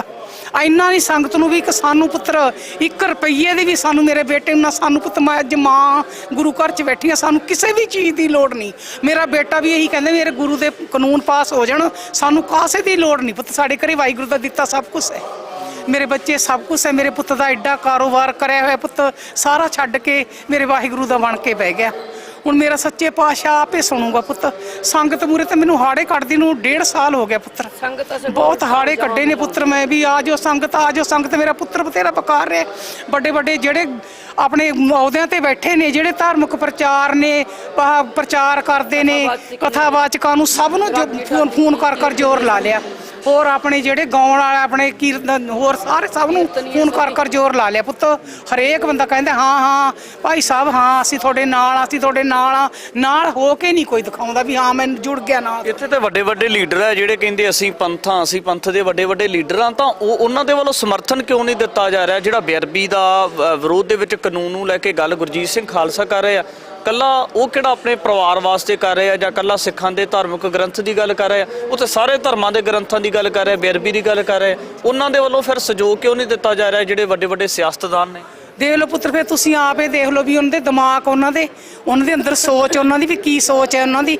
ਉਹ ਕਾਹਦੇ ਵਾਸਤੇ ਏਡੇ ਏਡੇ ਬੈਠੇ ਨੇ? ਉਹ ਧਰਮ ਉਹ ਬਣੇ, ਖਾਲਸੇ ਬਣੇ ਏਡੇ ਏਡੇ। ਕੋਈ ਵੀ ਹੈ ਚਾਹੇ ਵੀ ਉਹਨਾਂ ਦੇ ਇੰਨਾ ਵਧੀਆ ਜਥੇਦਾਰ ਕੋਈ ਵੀ ਕਿਸੇ ਨੂੰ ਆਉਂਦੀ ਵੀ ਉਹ ਇੰਨੀ ਠੰਡ 'ਚ ਬੈਠਾ ਹੈ, ਇੰਨੀ ਕੁਰਬਾਨੀ ਦੇ ਰਿਹਾ। ਸਾਲ ਉਹਨੂੰ 1.5 ਸਾਲ ਹੋ ਗਿਆ, ਪਿੱਛੇ ਵੀ ਸਾਰਾ ਪਾਲਾ ਲਿਖਾਇਆ, ਗਰਮੀ ਲਿਖਾਈ, ਹੁਣ ਫੇਰ ਪਾਲਾ ਆ ਗਿਆ ਬੇਟੇ। ਹੈ ਕਿਸੇ ਨੂੰ ਵੀ ਪਿਆਰ ਨਹੀਂ, ਕਿਸੇ ਨੂੰ ਵੀ ਗੁਰੂ ਦਾ ਹੀ ਪਿਆਰ ਕਰ ਲੈਣ, ਉਹਦਾ ਨਾ ਕਰਨ, ਉਹਦੇ ਪਿੱਛੇ ਪੁੱਤ ਨਾ ਜਾਵੇ ਕੋਈ। ਮੈਂ ਹਰੇਕ ਨੂੰ ਕਹਿੰਦੀ ਆ ਵੀ ਚਾਹੇ ਨਾ ਵੀ ਜਾਵੇ ਉਹਦੇ ਪਿੱਛੇ ਕੋਈ, ਪਰ ਆਪਣੇ ਗੁਰੂ ਪਿੱਛੇ ਤਾਂ ਜਾਣ, ਜਿਹਦੇ ਕੋਲੇ ਸਰਦਨ ਆਪਾਂ ਨੂੰ ਲੋੜ ਹੈ ਵਾਹਿਗੁਰੂ ਜੀ ਦੀ ਪੁੱਤ। ਆਪਾਂ ਦੁੱਖ ਦੇ ਵੀ ਸੁੱਖ ਦੇ ਵੀ ਆਪਾਂ ਗੁਰੂ ਦੇ ਚਰਨਾਂ 'ਚ ਆਪਾਂ ਆਪਣੇ ਵਾਹਿਗੁਰੂ ਨੂੰ ਘਰੇ ਲਿਜਾਨੇ ਆ। ਆਪਾਂ ਕਿੰਨੀ ਆਪਣੇ ਵਾਹਿਗੁਰੂ ਜੀ ਦੀ ਸਰਦਨ ਓਟ ਆਸਰਾ ਲੈਂਦੇ ਆ ਸਰਦਨ ਵੀ ਵਾਹਿਗੁਰੂ ਦਾ। ਤਾਂ ਵੀ ਨਹੀਂ ਇਹਨਾਂ ਨੂੰ ਕੋਈ ਉਹ ਵੀ ਗੁਰੂ ਗ੍ਰੰਥ ਸਾਹਿਬ ਦੀ ਕਿੱਡੀ ਗੱਲ ਹੈ, ਉਹ ਕਿਹੜਾ ਕੋਈ ਹੋਰ ਹੈ ਪੁੱਤਰ? ਹੈ ਮੇਰੇ ਵਾਹਿਗੁਰੂ ਜੀ ਦਾ ਸਰਦਨ ਵੇ ਬਸ। ਮੇਰੇ ਤਾਂ ਪੁੱਤ ਇਹੀ ਉਹ ਹੈ ਪੁੱਤ, ਮੈਨੂੰ ਕੁਛ ਨਹੀਂ ਬਸ। ਕੀ ਮਾਤਾ ਜੀ, ਭਾਈ ਗੁਰਜੀਤ ਸਿੰਘ ਦਾ ਪਰਿਵਾਰ ਹੈ, ਉਹਨਾਂ ਦੇ ਬੱਚੇ ਹੋਣਗੇ, ਉਹਨਾਂ ਦੇ ਪਰਿਵਾਰ ਹੋਊਗਾ, ਰਿਸ਼ਤੇਦਾਰ ਹੋਊਗਾ। ਜਿਹੜੇ ਬੱਚੇ ਆ ਤੇ ਉਹ ਕੀ ਸੋਚਦੇ ਆਪਦੇ ਪਿਤਾ ਬਾਰੇ ਵੀ ਪਿਤਾ ਜੀ ਠੰਡ ਗਰਮੀ ਦੇ ਵਿੱਚ ਮੋਰਚੇ ਤੇ ਜਾ ਕੇ ਬੈਠੇ ਹੋਏ, ਉੱਪਰ ਚੜ ਕੇ ਬੈਠੇ ਆ, ਤਾਂ ਛੋਟੇ ਛੋਟੇ ਬੱਚੇ ਕੀ ਸੋਚਦੇ ਆ? ਪੁੱਤਰ ਬੇਟਾ ਹੈ ਉਹਦਾ 10ਵੀਂ ਪਾਸ ਕਰੀ ਹੈ ਪੁੱਤ ਉਹਨੇ, ਅਸ਼ਮੀਤ ਸਿੰਘ ਇੱਕ ਬੇਟਾ ਹੈ ਉਹਦਾ। ਛੋਟੇ ਬੇਟੇ ਦਾ ਬੇਟਾ ਗੁਰਵਾਜ ਸਿੰਘ ਹੈ ਪੁੱਤਰ, ਉਹ ਵੀ ਆਪਦੇ ਤਾਊ ਜੀ ਦਾ ਬਹੁਤ ਪਿਆਰ ਕਰਦਾ ਪੁੱਤਰ। ਉਹ ਵੀ ਪੁੱਤ ਛੋਟਾ ਵੀ ਕਹੂਗਾ ਤਾਊ ਜੀ ਤੁਸੀਂ ਚੜ੍ਹਦੀ ਕਲਾ 'ਚ ਰਹੋ, ਤਾਊ ਜੀ ਚੜ੍ਹਦੀ ਕਲਾ 'ਚ ਰਹੋ। ਬੇਟਾ ਜਿਹੜਾ ਅਸ਼ਮੀਤ ਸਿੰਘ ਉਹ ਵੀ ਪੁੱਤ ਗੱਭਰੂ ਹੋ ਰਿਹਾ ਹੁਣ, ਉਹ ਵੀ ਬਹੁਤ ਜ਼ਿਆਦਾ ਆਪਦੇ ਡੈਡੀ ਦਾ ਪਿਆਰ ਕਰਦਾ ਹੈ। ਪਰ ਇਸ ਗੱਲ ਤੇ ਉਹ ਵੀ ਕਹਿੰਦਾ ਵੀ ਡੈਡੀ ਜੀ ਤੁਸੀਂ ਚੜ੍ਹਦੀ ਕਲਾ 'ਚ ਰਹੋ, ਡੈਡੀ ਜੀ ਤੁਸੀਂ ਚੜ੍ਹਦੀ ਕਲਾ 'ਚ ਰਹੋ। ਉਹ ਵੀ ਬੇਟੇ ਇਹੀ ਕਹਿੰਦਾ। ਹਾਂ ਪੁੱਤਰ, ਅਸੀਂ ਸਾਰਾ ਪਰਿਵਾਰ ਇਹੀ ਕਹਿ ਰਹੇ ਪੁੱਤ। ਮੈਂ ਮਾਂ ਹੋ ਕੇ ਵੀ ਕਹਿ ਰਹੀ ਹਾਂ ਪੁੱਤਰ ਵੀ ਚੜ੍ਹਦੀ ਕਲਾ 'ਚ ਰਹੋ ਪੁੱਤਰ। ਜੇ ਸਾਨੂੰ ਸਾਰੇ ਪਰਿਵਾਰ ਨੂੰ ਮਰਨਾ ਵੀ ਪੈ ਜੇ ਪੁੱਤ, ਅਸੀਂ ਮਰ ਵੀ ਜਾਵਾਂਗੇ। ਸੰਗਤ ਦੀ ਮੌਜ ਹੈ ਇਹਨਾਂ ਦੀ, ਸੰਗਤ ਜੁੜੇ ਨਾ ਜੁੜੇ ਪੁੱਤ, ਜੇ ਸਾਨੂੰ ਵੀ ਵਾਹਿਗੁਰੂ ਵੱਲੋਂ ਕੋਈ ਕਹੀ ਜੀ ਕੋਈ ਗੱਲ ਹੋ ਗਈ, ਮਰਨਾ ਪੈ ਜੇ, ਅਸੀਂ ਮਰਨਾ ਕਬੂਲ ਕਰ ਲਾਂਗੇ ਪੁੱਤ। ਪਰ ਗੁਰੂ ਸਾਡੇ ਗੁਰੂ ਗ੍ਰੰਥ ਸਾਹਿਬ ਜੀ ਦੇ ਕਾਨੂੰਨ ਪਾਸ ਹੋ ਜਾਣ ਪੁੱਤ, ਬਸ ਅਸੀਂ ਹਾਰ ਨਹੀਂ ਮੰਨਦੇ ਪੁੱਤ। ਨਾ ਮੇਰਾ ਬੇਟਾ ਹਾਰ ਮੰਨੇ। ਜੇ ਮੈਂ ਸੰਗਤ ਨੂੰ ਕਹਿੰਦੀ ਵੀ ਜੇ ਮੇਰਾ ਪੁੱਤਰ ਉੱਤੇ ਸ਼ਹੀਦ ਵੀ ਹੋ ਗਿਆ ਤਾਂ ਵੀ ਮੇਰੇ ਵਾਹਿਗੁਰੂ ਜੀ ਦੇ ਕਾਨੂੰਨ ਪਾਸ ਹੋ ਜਾਣਗੇ, ਮੇਰੇ ਵਾਹਿਗੁਰੂ ਜੀ ਦੇ। ਪਰ ਮੈਂ ਇਹੀ ਸੰਗਤ ਨੂੰ ਕਹਿੰਦੀ ਵੀ ਵੱਧ ਤੋਂ ਵੱਧ ਜੁੜੋ, ਵੀ ਹੁਣ ਵੀ ਇਹ ਬਹੀਰ ਦੇ ਨਾਲ ਵੀ ਵੱਧ ਤੋਂ ਵੱਧ ਜੁੜੋ। ਕਿੱਡਾ ਵੱਡਾ ਆਪਾਂ ਨੇ ਉਪਰਾਲਾ ਕਰਿਆ। ਭਾਈ ਰਾਮ ਸਿੰਘ ਰਾਣਾ ਨੇ, ਬੱਚੇ ਨੇ ਮੇਰੇ ਨੇ ਪੈਸੇ ਲਾ ਰਹੇ, ਇੰਨਾ ਖਰਚਾ ਕਰ ਰਹੇ ਵੀ ਸੰਗਤ ਨੂੰ ਇੰਨਾ ਤਾਂ ਚਾਹੀਦਾ ਪੁੱਤਰ। ਹੁਣ ਜੁੜਨਾ ਤਾਂ ਚਾਹੀਦਾ ਸੰਗਤ ਨੂੰ ਨਾਲ, ਨਾਲ ਜੁੜਨਾ ਤਾਂ ਨਹੀਂ ਪੁੱਤ। ਸੰਗਤ ਕੋਈ ਬੰਦਾ ਕੁਛ ਘਟਦਾ। ਆਪਾਂ ਵਾਹਿਗੁਰੂ ਜੀ ਦੇ ਘਰੇ ਜਾਵਾਂਗੇ, ਐਡੇ ਸੋਹਣੇ ਸਥਾਨ ਤੇ ਜਾ ਰਹੇ ਹਾਂ, ਕਿਸੇ ਚੀਜ਼ ਦੀ ਘਾਟ ਨਹੀਂ, ਕੋਈ ਹੋਰ ਨਹੀਂ। ਗੱਡੀਆਂ ਨੇ ਬੈਠਣ ਨੂੰ ਪੁੱਤ ਸਾਰਾ ਦਿਨ, ਕੋਈ ਜਿੱਥੇ ਮਰਜੀ ਕੋਈ ਬੈਠੋ, ਜਿੱਥੇ ਮਰਜੀ ਕੋਈ ਖੜੋ, ਕੋਈ ਵੀ ਕਿਸੇ ਗੱਲ ਦੀ ਤੰਗੀ ਨਹੀਂ ਪੁੱਤਰ। ਸੰਗਤ ਨੂੰ ਇੰਨਾ ਤਾਂ ਚਾਹੀਦਾ ਵੀ ਆਪਣੇ ਗੁਰੂ ਪਿੱਛੇ ਜਾ ਰਹੇ ਨੇ, ਗੁਰੂ ਪਿੱਛੇ ਆਪਾਂ ਨਾਲ ਜੁੜੀਏ ਬਸ ਪੁੱਤ। ਬਹੁਤ ਵੱਡਾ ਦੁੱਖ ਹੈ ਇਹ ਸੰਗਤ ਕੰਨਿਓ ਬੱਚੇ, ਹੋਰ ਕੋਈ ਵੀ ਮੈਨੂੰ ਹੋ ਨਹੀਂ ਪੁੱਤ। ਬਸ ਮੈਂ ਤਾਂ ਹੁਣ ਮੇਰੇ ਵਾਹਿਗੁਰੂ ਜੀ ਨੂੰ ਇਹੀ ਕਹਿੰਦੀ, ਵਾਹਿਗੁਰੂ ਜੀ ਮੇਰੇ ਬਾਜਾਂ ਵਾਲਿਆ, ਮੇਰੇ ਬਾਜਾਂ ਵਾਲਾ ਪੁੱਤ ਪਹਿਲੇ ਦਿਨ ਦਾ ਸੀ, ਪਹਿਲੇ ਦਿਨ ਤੇ ਮੇਰੇ ਬਾਜਾਂ ਵਾਲੇ ਦੇ ਬਣੇ ਹੋਏ ਪੁੱਤ ਅਸੀਂ ਪਰਿਵਾਰ। ਬਸ ਉਹਦੀ ਮੌਜ ਹੈ, ਜੋ ਉਹਨੂੰ ਠੀਕ ਲੱਗੂ ਉਹੀ ਕਰੂਗਾ। ਅਸੀਂ ਉਹਦੀ ਮੌਜ 'ਚ ਪੁੱਤ ਖੁਸ਼ ਹਾਂ, ਅਸੀਂ ਮੇਰੇ ਵਾਹਿਗੁਰੂ ਜੀ ਦੀ ਮੌਜ 'ਚ। ਆਮ ਕਰਕੇ ਕੋਈ ਪਰਿਵਾਰ ਦਾ ਮੈਂਬਰ ਘਰ ਤੋਂ ਕਿਤੇ ਬਾਹਰ ਜਾਂ ਵਿਦੇਸ਼ ਜਾਂ ਕਿਤੇ ਕੰਮਕਾਰ ਵਾਸਤੇ ਗਿਆ ਵੇ, ਉਡੀਕ ਹੁੰਦੀ ਪਰਿਵਾਰ ਨੂੰ ਕਿੰਨੇ ਚਿਰ ਨੂੰ ਆ ਜਾਣਗੇ। ਪਰ ਭਾਈ ਗੁਰਜੀਤ ਸਿੰਘ ਦੀ ਉਡੀਕ ਉਦੋਂ ਤੱਕ ਹੈ ਵੀ ਜਾਂ ਤੇ ਕਾਨੂੰਨ ਬਣੂਗਾ ਜਾਂ ਉਹ ਆਪਦਾ ਸਿਦਕ ਨਿਭਾਉਣਗੇ। ਹਾਂ ਪੁੱਤਰ, ਬਸ ਜਦੋਂ ਪੁੱਤ ਕਾਨੂੰਨ ਬਣਾ ਕੇ ਥੱਲੇ ਉਤਰਨਗੇ ਪੁੱਤ, ਨਹੀਂ ਉਤਰਦੇ ਨਹੀਂ ਹੈਗੇ। ਹਾਂ ਉਹ ਕਹਿੰਦਾ ਵੀ ਜਿੰਨਾ ਚਿਰ ਕਾਨੂੰਨ ਨਹੀਂ ਬਣਦਾ ਉਹਨਾਂ ਚਿਰ ਮੈਂ ਹੇਠ ਨਹੀਂ ਆਉਂਦਾ। ਮੈਂ ਵੀ ਪੁੱਤਰ ਬਹੁਤ ਜ਼ੋਰ ਲਾਇਆ। ਮੈਂ ਪਹਿਲਾਂ ਬਹੁਤ 5-6 ਮਹੀਨੇ ਪੁੱਤ ਮੈਂ ਕੰਧਾਂ ਨਾਲ ਟੱਕਰਾਂ ਮਾਰੀਆਂ, ਬਹੁਤ ਰੋਂਦੀ ਰਹੀ ਮੈਂ ਪੁੱਤਰ, ਮੈਂ ਮਰ ਜੂੰਗੀ ਬੇਟੇ, ਵੇ ਪੁੱਤਰ ਤੂੰ ਕੀ ਇਹ ਕਰ ਬੈਠੇ, ਮੈਂ ਮਰ ਜੂੰਗੀ। ਮੈਨੂੰ ਕਹਿੰਦਾ ਮਰ ਜਾ ਮਾਤਾ, ਜਦ ਮਰਜੀ ਮਰ ਜਾ ਪੁੱਤਰ, ਮੈਂ ਥੱਲੇ ਨਹੀਂ ਆਉਂਦਾ। ਜੇ ਤੁਸੀਂ ਐ ਹੋ ਤੁਹਾਨੂੰ ਵੀ ਮੇਰੇ ਮਰੀ ਤੋਂ ਥੱਲੇ ਆ ਜਾਊਗਾ ਨਾ, ਜਿੰਨਾ ਚਿਰ ਕਾਨੂੰਨ ਪਾਸ ਨਹੀਂ ਹੁੰਦੇ। ਪਹਿਲਾਂ ਮੇਰਾ ਗੁਰੂ ਹੈ, ਪਿੱਛੋਂ ਤੁਸੀਂ ਹੋ ਮੇਰਾ ਪਰਿਵਾਰ। ਹਾਂ, ਮੇਰਾ ਬੇਟਾ ਵੀ, ਮੇਰਾ ਪਰਿਵਾਰ ਵੀ, ਸਾਰੇ ਮੈਨੂੰ ਪਿੱਛੋਂ ਹੋ ਤੁਸੀਂ। ਪਹਿਲਾਂ ਮੈਨੂੰ ਮੇਰਾ ਗੁਰੂ ਹੈ। ਬਸ ਇਹ ਗੱਲ ਕਹਿੰਦਾ ਪੁੱਤ ਸਾਨੂੰ, ਤੁਸੀਂ ਚੜ੍ਹਦੀ ਕਲਾ ਚ ਰਹੋ। ਬਸ ਇਹ ਗੱਲ ਕਹਿੰਦਾ ਪੁੱਤ। ਹਾਂ ਬੱਚੇ। ਭੈਣ ਜੀ ਕਿੱਥੋਂ ਤੁਸੀਂ ਨਾਲ ਹੀ ਆਏ ਹੋ ਤੁਸੀਂ? ਮੈਂ ਸਕੀ ਮਾਸੀ ਹਾਂ ਜੀ ਗੁਰਜੀਤ ਸਿੰਘ ਜੀ ਦੀ, ਇਹਨਾਂ ਦੀ ਛੋਟੀ ਭੈਣ ਆ। ਹਾਂ ਜੀ। ਤੇ ਉਹ ਜਦੋਂ ਸਮਾਣੇ ਦੇ ਵਿੱਚ ਆਇਆ, ਮੈਂ ਸਮਾਣੇ 'ਚ ਰਹਿੰਦੀ ਹਾਂ, ਤੇ ਮੇਰੇ ਘਰ ਹੀ ਆਇਆ ਸੀ ਪਹਿਲਾ ਰਾਹ ਜਦੋਂ ਮੋਰਚਾ ਸ਼ੁਰੂ ਕਰ ਲੱਗੇ? ਬਿਲਕੁਲ ਬਿਲਕੁਲ ਬਿਲਕੁਲ। ਮੇਰੇ ਘਰ ਆ ਕੇ ਮਤਲਬ ਬੈਠਾ, ਮੈਂ ਭੱਜ ਕੇ ਚਿੰਬੜੀ, ਹਾਏ ਮੇਰਾ ਬੱਚਾ ਆ ਗਿਆ, ਮੇਰਾ ਲਾਲ ਆ ਗਿਆ। ਮੈਂ ਜੱਫੀ ਪਾਈ ਤੇ ਮੈਂ ਕਿਹਾ ਇਹ ਕੀ ਸਮਾਨ ਜਾ, ਕਹਿੰਦਾ ਅੰਮ੍ਰਿਤਸਰ ਸਾਹਿਬ ਜਾ ਰਿਹਾ। ਮੈਂ ਕਿਹਾ ਹਾਏ ਮੈਂ ਵੀ ਜਾਊਂ, ਮੈਂ ਵੀ ਜਾਊਂ। ਉਹ ਮੈਂ ਬਸ ਅਸੀਂ ਮਾਸੀ ਭਾਣਜਾ ਇੱਕੋ ਹਾਣ ਦੇ ਜੀ। ਉਹ ਕਹਿੰਦਾ ਨਹੀਂ ਹੁਣ ਨਹੀਂ ਤੈਨੂੰ ਲੈ ਕੇ ਜਾਣਾ, ਤੇ ਤੂੰ ਮੇਰੇ ਨਾਲ ਫੇਰ ਜਾਈ, ਹੁਣ ਤਾਂ ਮੇਰੇ ਨਾਲ ਬੰਦੇ ਨੇ। ਮੈਂ ਕਿਹਾ ਨਾ ਮੈਂ ਤਾਂ ਜਾਣਾ। ਕਹਿੰਦਾ ਨਹੀਂ ਨਹੀਂ। ਮੈਂ ਕਿਹਾ ਮੈਨੂੰ ਹਰ ਵਾਰ ਟਾਲ ਕੇ ਲੰਘ ਜਾਣਾ ਤੂੰ। ਕਹਿੰਦਾ ਅਗਲੀ ਵਾਰ ਤੇਰੀ ਹੈ। ਮੈਂ ਕਿਹਾ ਠੀਕ ਹੈ। ਬੈਠੇ, ਕਹਿੰਦੇ ਚਲ ਤੁਸੀਂ ਚਾਹ ਬਣਾਓ। ਮੈਂ ਚਾਹ ਬਣਾਉਣ ਲੱਗੀ ਤਾਂ ਬਸ ਆਪਣਾ ਗੱਲਾਂ ਬਾਤਾਂ ਕਰਨ ਲੱਗਿਆ ਆਪਣੇ ਮਾਸਟਰ ਜੀ ਨਾਲ। ਤੇ ਮਾਸਟਰ ਜੀ ਨੇ ਸਾਰਾ ਸਮਝਾਇਆ ਇਹ ਜਿਹੜਾ ਰਸਤਾ ਹੈ, ਇਹ ਰਸਤਾ ਮਤਲਬ ਬਹੁਤ ਔਖਾ ਰਸਤਾ ਹੈ। ਕਹਿੰਦਾ ਮਾਸਟਰ ਜੀ ਕੋਈ ਚੱਕਰ ਹੀ ਨਹੀਂ। ਫਿਰ ਆਖਿਆ ਵੀ ਇਹ ਰਸਤਾ ਜਿਹੜਾ ਇਹ 2-4 ਦਿਨਾਂ ਦਾ ਜਾਂ 2-4 ਮਹੀਨਿਆਂ ਦਾ। ਕਹਿਣ ਲੱਗਾ ਮਾਸਟਰ ਜੀ 'ਚ ਸਾਲਾਂ ਦਾ ਹੋਵੇ। ਮਾਸਟਰ ਜੀ ਕਹਿਣ ਲੱਗੇ, ਕਹਿੰਦੇ ਚਲੋ ਠੀਕ ਹੈ ਭਾਈ। ਫਿਰ ਕਹਿਣ ਲੱਗੇ ਵੀ ਇਹ ਰਸਤਾ ਜਿਹੜਾ ਇਹ ਮੌਤ ਨੂੰ ਵੀ ਲਿਜਾ ਸਕਦਾ। ਫਿਰ ਵੀ ਕਹਿੰਦਾ ਮਾਸਟਰ ਜੀ ਕੋਈ ਚੱਕਰ ਹੀ ਨਹੀਂ। ਮਾਸਟਰ ਜੀ ਨੇ ਤਾਂ ਇੰਨਾ ਮਤਲਬ ਸਮਝਾਇਆ, ਦਬਕਾਇਆ, ਸਭ ਕਰਿਆ। ਕਹਿੰਦਾ ਮਾਸਟਰ ਜੀ ਕੋਈ ਚੱਕਰ ਹੀ ਨਹੀਂ, ਮੈਨੂੰ ਇਹ ਮਰਨਾ ਵੀ ਕਬੂਲ ਹੈ। ਫਿਰ ਮਾਸਟਰ ਜੀ ਕਹਿੰਦੇ ਵੀ ਚਲੋ ਠੀਕ ਹੈ ਨਾ ਬੇਟਾ, ਜੇ ਤੂੰ ਐਡਾ ਸਟੈਪ ਇਸ, ਮੈਂ ਕਿਉਂ ਇੰਨੇ ਚੰਗੇ ਕੰਮ ਵਾਸਤੇ ਮੈਂ ਕਿਉਂ ਮਨਾ ਕਰਾਂ। ਤੂੰ ਇੰਨੇ ਚੰਗੇ ਕੰਮ ਵਾਸਤੇ ਸੱਚੇ ਪਾਤਸ਼ਾਹ ਦੇ ਰਾਖੀ ਵਾਸਤੇ ਚੜ ਰਹੇ ਉੱਪਰ, ਤਾਂ ਜ਼ਰੂਰ ਹੈ ਨਾ ਸਾਥ ਦੇਵਾਂਗੇ ਅਸੀਂ ਤੇਰਾ। ਤੇ ਉਹ ਮੈਨੂੰ ਪਹਿਲਾਂ ਵੀ ਕਹਿੰਦਾ ਹੁੰਦਾ ਸੀ, ਮਾਸੀ ਜੀ ਅੰਮ੍ਰਿਤ ਪੀ ਲੈ, ਆਪਾਂ ਦੋਵੇਂ ਮਾਂ ਪੁੱਤ ਕੋਈ ਚੰਗਾ ਕੰਮ ਕਰਾਂਗੇ। ਮਾਸੀ ਮੈਨੂੰ ਸਾਥ ਦੇਵਾਂਗੇ, ਮੈਂ ਜ਼ਰੂਰ ਦਊਂਗੀ। ਇਸੇ ਕਰਕੇ ਵੀਰ ਦੇ ਨਾਲ ਮੈਂ ਅੱਗੇ ਹਾਂ, ਪੈਦਲ ਹਾਂ। ਭੈਣ ਤੁਰ ਨਹੀਂ ਸਕਦੀ, ਇਹ ਗੱਡੀ 'ਚ ਬੈਠਦੀ, ਮੈਂ ਪੈਦਲ ਹਾਂ। ਤੇ ਮੈਂ ਉਹਨਾਂ ਦੀ ਫਰਜ਼ ਨਿਭਾ ਰਹੀ ਹਾਂ। ਉਹਨਾਂ ਦਾ ਕਿਹਾ ਹੋਇਆ ਵੀ ਮੈਂ ਤੇਰਾ ਸਾਥ ਦਊਂਗੀ, ਜ਼ਰੂਰ ਦਊਂਗੀ। ਇਸ ਕਰਕੇ ਦੇਖੋ ਬੇਟੇ ਜੀ, ਸਭ ਤੋਂ ਪਹਿਲਾਂ ਤਾਂ ਮੈਂ ਸਮਾਣੇ ਦੀ ਸੰਗਤ ਹੈ ਜਿਹੜੀ, ਉਹਦੀ ਰੱਜ ਕੇ ਨਿਖੇਧੀ ਕਰਦੀ ਹਾਂ ਕਿ ਸਮਾਣਾ ਸ਼ਹਿਰ ਐਡਾ ਸ਼ਹਿਰ ਹੈ। ਉਹ ਇਤਿਹਾਸਕ ਦੇ ਵਿੱਚ ਜਲਾਦਾਂ ਦਾ ਸ਼ਹਿਰ ਹੈ। ਅੱਜ ਵੀ ਇਤਿਹਾਸ ਦੇ ਵਿੱਚ ਜਲਾਦਾਂ ਦਾ ਸ਼ਹਿਰ ਵੱਜਦਾ ਹੈ। ਮੈਂ ਥੜਾ ਸਾਹਿਬ ਗੁਰੂ ਘਰ, ਇਤਿਹਾਸ ਗੁਰੂ ਘਰ ਹੈ, ਉੱਥੇ ਜਾ ਕੇ ਮੈਂ ਅਰਦਾਸ ਬੇਨਤੀ ਕਰਦੀ। ਮੇਰਾ ਥੜਾ ਸਾਹਿਬ ਦੇ ਨਾਲ ਹੀ ਘਰ ਹੈ। ਮੈਂ ਉੱਥੇ ਜਾ ਕੇ ਅਰਦਾਸ ਬੇਨਤੀ ਕਰੀ, ਸਪੀਚ ਵੀ ਕੀਤੀ। ਮੈਂ ਸਭ ਸੰਗਤਾਂ ਨੂੰ ਸਮਝਾਇਆ ਕਿ ਆਪਣਾ ਸ਼ਹਿਰ ਹੈ ਜਿਹੜਾ ਜਲਾਦਾਂ ਦਾ ਸ਼ਹਿਰ ਹੈ। ਅਗਰ ਗੁਰਜੀਤ ਸਿੰਘ ਭਾਈ ਖਾਲਸਾ ਇਸ ਮੋਰਚੇ ਨੂੰ ਜਿੱਤ ਲੈਂਦਾ ਹੈ, ਇਹ ਮਤਲਬ ਜੋ ਵੀ ਉਹਨੇ ਯੁੱਧ ਛੇੜਿਆ, ਇਹ ਯੁੱਧ ਦੇ ਵਿੱਚ ਕਾਮਯਾਬ ਹੋ ਜਾਂਦਾ ਹੈ, ਤਾਂ ਆਪਣਾ ਜਿਹੜਾ ਇਹ ਜਲਾਦਾਂ ਦਾ ਸ਼ਹਿਰ ਹੈ, ਇਹ ਖਾਲਸਿਆਂ ਦਾ ਸ਼ਹਿਰ ਹੋ ਜਾਊਗਾ। ਜਲਾਦ ਕੱਟ ਕੇ ਆਪਾਂ ਜਲਾਦਾਂ ਨੂੰ ਕੱਟ ਦੋ, ਖਾਲਸਿਆਂ ਦਾ ਸ਼ਹਿਰ ਬਣਾ ਦੋ। ਫਿਰ ਵੀ ਸਮਾਣੇ ਦੀ ਸੰਗਤ ਦੇ ਕੰਨ ਤੋਂ ਜੂ ਨਹੀਂ ਸਰਕੀ। ਫਿਰ ਵੀ ਸਮਾਣੇ ਦੀ ਸੰਗਤ ਨੇ ਸੁਣੀ ਨਹੀਂ। ਕੋਈ ਆਉਂਦਾ, ਮੈਂ ਕਹਿ ਰਹੀ ਹਾਂ ਸਤਿਕਾਰ ਕਰਦੇ ਹਾਂ ਜਿਹੜੇ ਆਏ ਨੇ ਮੋਰਚੇ ਦੇ ਵਿੱਚ ਆਏ ਨੇ, ਤਹਿ ਦਿਲੋਂ ਸਤਿਕਾਰ ਹੈ ਉਹਨਾਂ ਦਾ। ਪਰ ਸਮਾਣੇ ਦੀ ਸੰਗਤ ਇੰਨੀ ਕੁ ਨਹੀਂ ਜਿੰਨੀ ਕੁ ਮੋਰਚੇ 'ਚ ਆਉਂਦੀ ਹੈ। ਅਗਰ ਸਾਰਾ ਸਮਾਣਾ ਆ ਜੇ 2 ਦਿਨਾਂ ਦੇ 2 ਦਿਨਾਂ ਦੇ ਵਿੱਚ ਕਾਨੂੰਨ ਪਾਸ ਹੋ ਸਕਦਾ ਹੈ। ਬਿਲਕੁਲ ਭਾਈ ਗੁਰਜੀਤ ਸਿੰਘ ਸਮਾਣਾ ਦੇ ਪਰਿਵਾਰ ਦੇ ਨਾਲ ਗੱਲਬਾਤ ਕੀਤੀ ਹੈ ਤਾਂ ਲਗਾਤਾਰ ਬਿਰਬੀਆਂ ਦੇ ਵਿਰੋਧ ਦੇ ਵਿੱਚ ਕਾਨੂੰਨ ਘੜਨ ਨੂੰ ਲੈ ਕੇ ਸਮਾਣਾ ਮੋਰਚੇ ਟਾਵਰ ਦੇ ਉੱਪਰ ਡਟੇ ਹੋਏ ਆ ਔਰ ਇਸੇ ਨੂੰ ਲੈ ਕੇ ਇੱਕ ਵਹੀਰ ਵੀ ਸ਼ੁਰੂ ਕੀਤੀ ਹੋਈ ਹੈ। ਦੇਖਣਾ ਹੋਵੇਗਾ ਇਸ ਮਸਲੇ ਦਾ ਨਿਪਟਾਰਾ ਕਿਸ ਤਰੀਕੇ ਦੇ ਨਾਲ ਹੋ ਸਕਦਾ ਹੈ। ਅੱਗੇ ਵੀ ਗੱਲਬਾਤ ਲੈ ਕੇ ਹਾਜ਼ਰ ਹੋਵਾਂਗੇ। ਬਿਰਬੀ ਦੇ ਵਿਰੋਧ ਵਿੱਚ ਕਾਨੂੰਨ ਘੜਨ ਨੂੰ ਲੈ ਕੇ ਸਮੇਂ-ਸਮੇਂ ਤੇ तमाम ਸਾਰੀਆਂ ਜਥੇਬੰਦੀਆਂ ਦੇ ਵੱਲੋਂ ਸੰਘਰਸ਼ ਕੀਤਾ ਜਾਂਦਾ ਤਾਂ ਹਾਲ ਦੇ ਵਿੱਚ ਭਾਈ ਗੁਰਜੀਤ ਸਿੰਘ ਖਾਲਸਾ ਸਮਾਣਾ ਟਾਵਰ ਮੋਰਚਾ ਤੇ ਡਟੇ ਹੋਏ ਆ ਕਈ ਮਹੀਨਿਆਂ ਤੋਂ। ਪਰ ਬਿਰਬੀ ਰੋਕੂ ਕਾਨੂੰਨ ਨੂੰ ਲੈ ਕੇ ਅਜੇ ਤੱਕ ਇਉਂ ਜਾਪਦਾ ਹੈ ਕਿ ਕਾਨੂੰਨ ਦੇ ਵਿੱਚ ਦੇਰੀ ਹੋਣ ਕਰਕੇ ਜਾਂ ਕਿਸੇ ਤਰ੍ਹਾਂ ਦੇ ਬਹੁਤ ਸਾਰੇ ਕਾਰਨ ਹੋਣ ਨੂੰ ਲੈ ਕੇ ਇੱਕ ਮੁਹਿੰਮ ਵਿੱਢੀ ਗਈ ਹੈ ਸਮਾਣਾ ਮੋਰਚਾ ਦੇ ਵੱਲੋਂ। ਤਾਂ ਖਾਸ ਤੌਰ ਤੇ ਸਾਡੇ ਨਾਲ ਕਿਸਾਨੀ ਅੰਦੋਲਨ ਦਾ ਨਾਮੀ ਚਿਹਰਾ ਰਾਣਾ ਜੀ ਗੋਲਡਨ ਹੱਟ ਵਾਲੇ, ਉਹ ਵੀ ਰਾਮ ਸਿੰਘ ਰਾਣਾ, ਉਹ ਵੀ ਸਾਡੇ ਨਾਲ ਗੱਲਬਾਤ ਕਰਾਂਗੇ। ਉਹ ਵੀ ਇਸ ਮੋਰਚੇ ਦੇ ਵਿੱਚ ਡਟਵਾਂ ਸਮਰਥਨ ਕਰਦੇ ਹੋਏ ਨਜ਼ਰ ਆ ਰਹੇ ਆ। ਰਾਣਾ ਜੀ, ਸਭ ਤੋਂ ਪਹਿਲਾਂ ਤਾਂ ਸਵਾਲ ਇਹ ਹੈ ਕਿ ਤੁਹਾਡਾ ਇਸ ਸਮਾਣਾ ਟਾਵਰ ਮੋਰਚੇ ਨੂੰ ਸਮਰਥਨ ਕਰਨ ਦਾ ਮਕਸਦ ਕੀ ਹੈ ਜੀ? ਵਾਹਿਗੁਰੂ ਜੀ ਖਾਲਸਾ, ਵਾਹਿਗੁਰੂ ਜੀ ਕੀ ਫਤਿਹ। मेरा तो कोई मकसद अलग कभी मनुष्यता की सेवा से हुआ ही नहीं आज तक।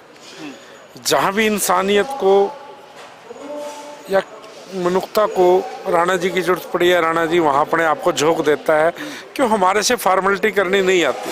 बहुत से लोग आते हैं, फोटो बन गई भाई, वीडियो बन गई भाई, चलो भाई। लेकिन हम वैसा कभी ज़िंदगी में ना सोच सकते।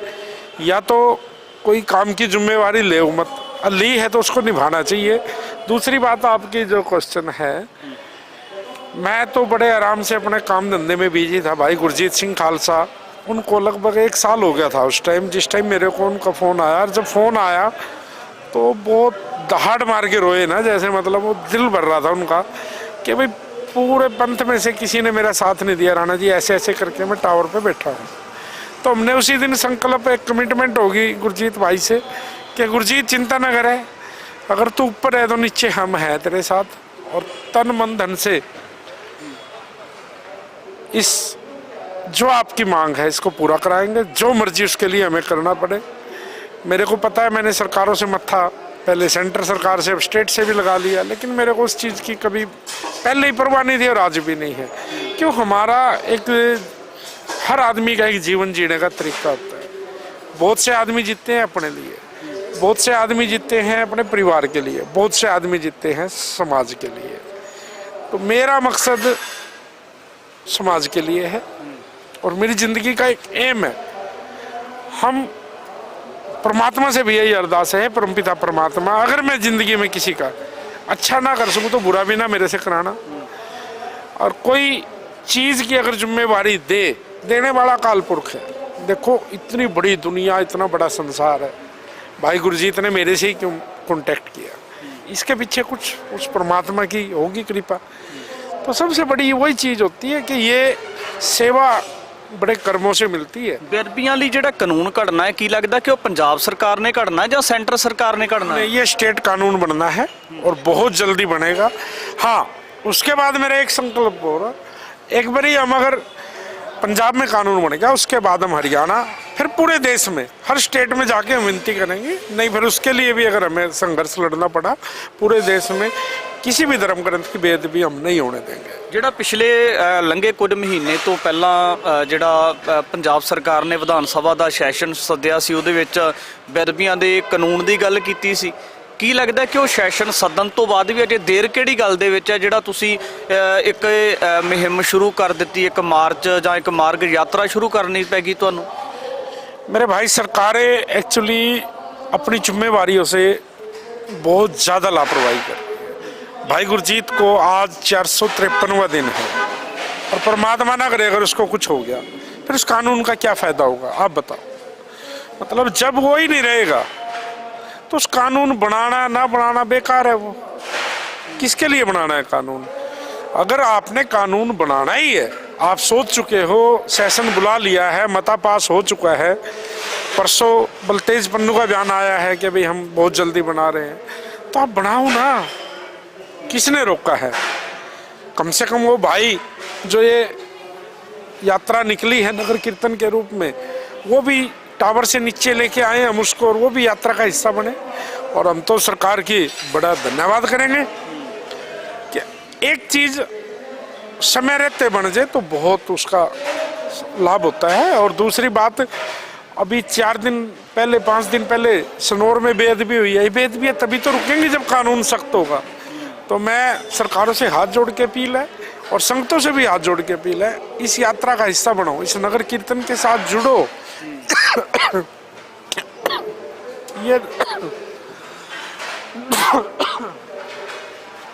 ये नगर कीर्तन नहीं है, इस नगर कीर्तन का एक मकसद है कि गुरु साहब की बेअदबियों पे रोक लगे और आगे कोई भी बेअदबी ना हो सके।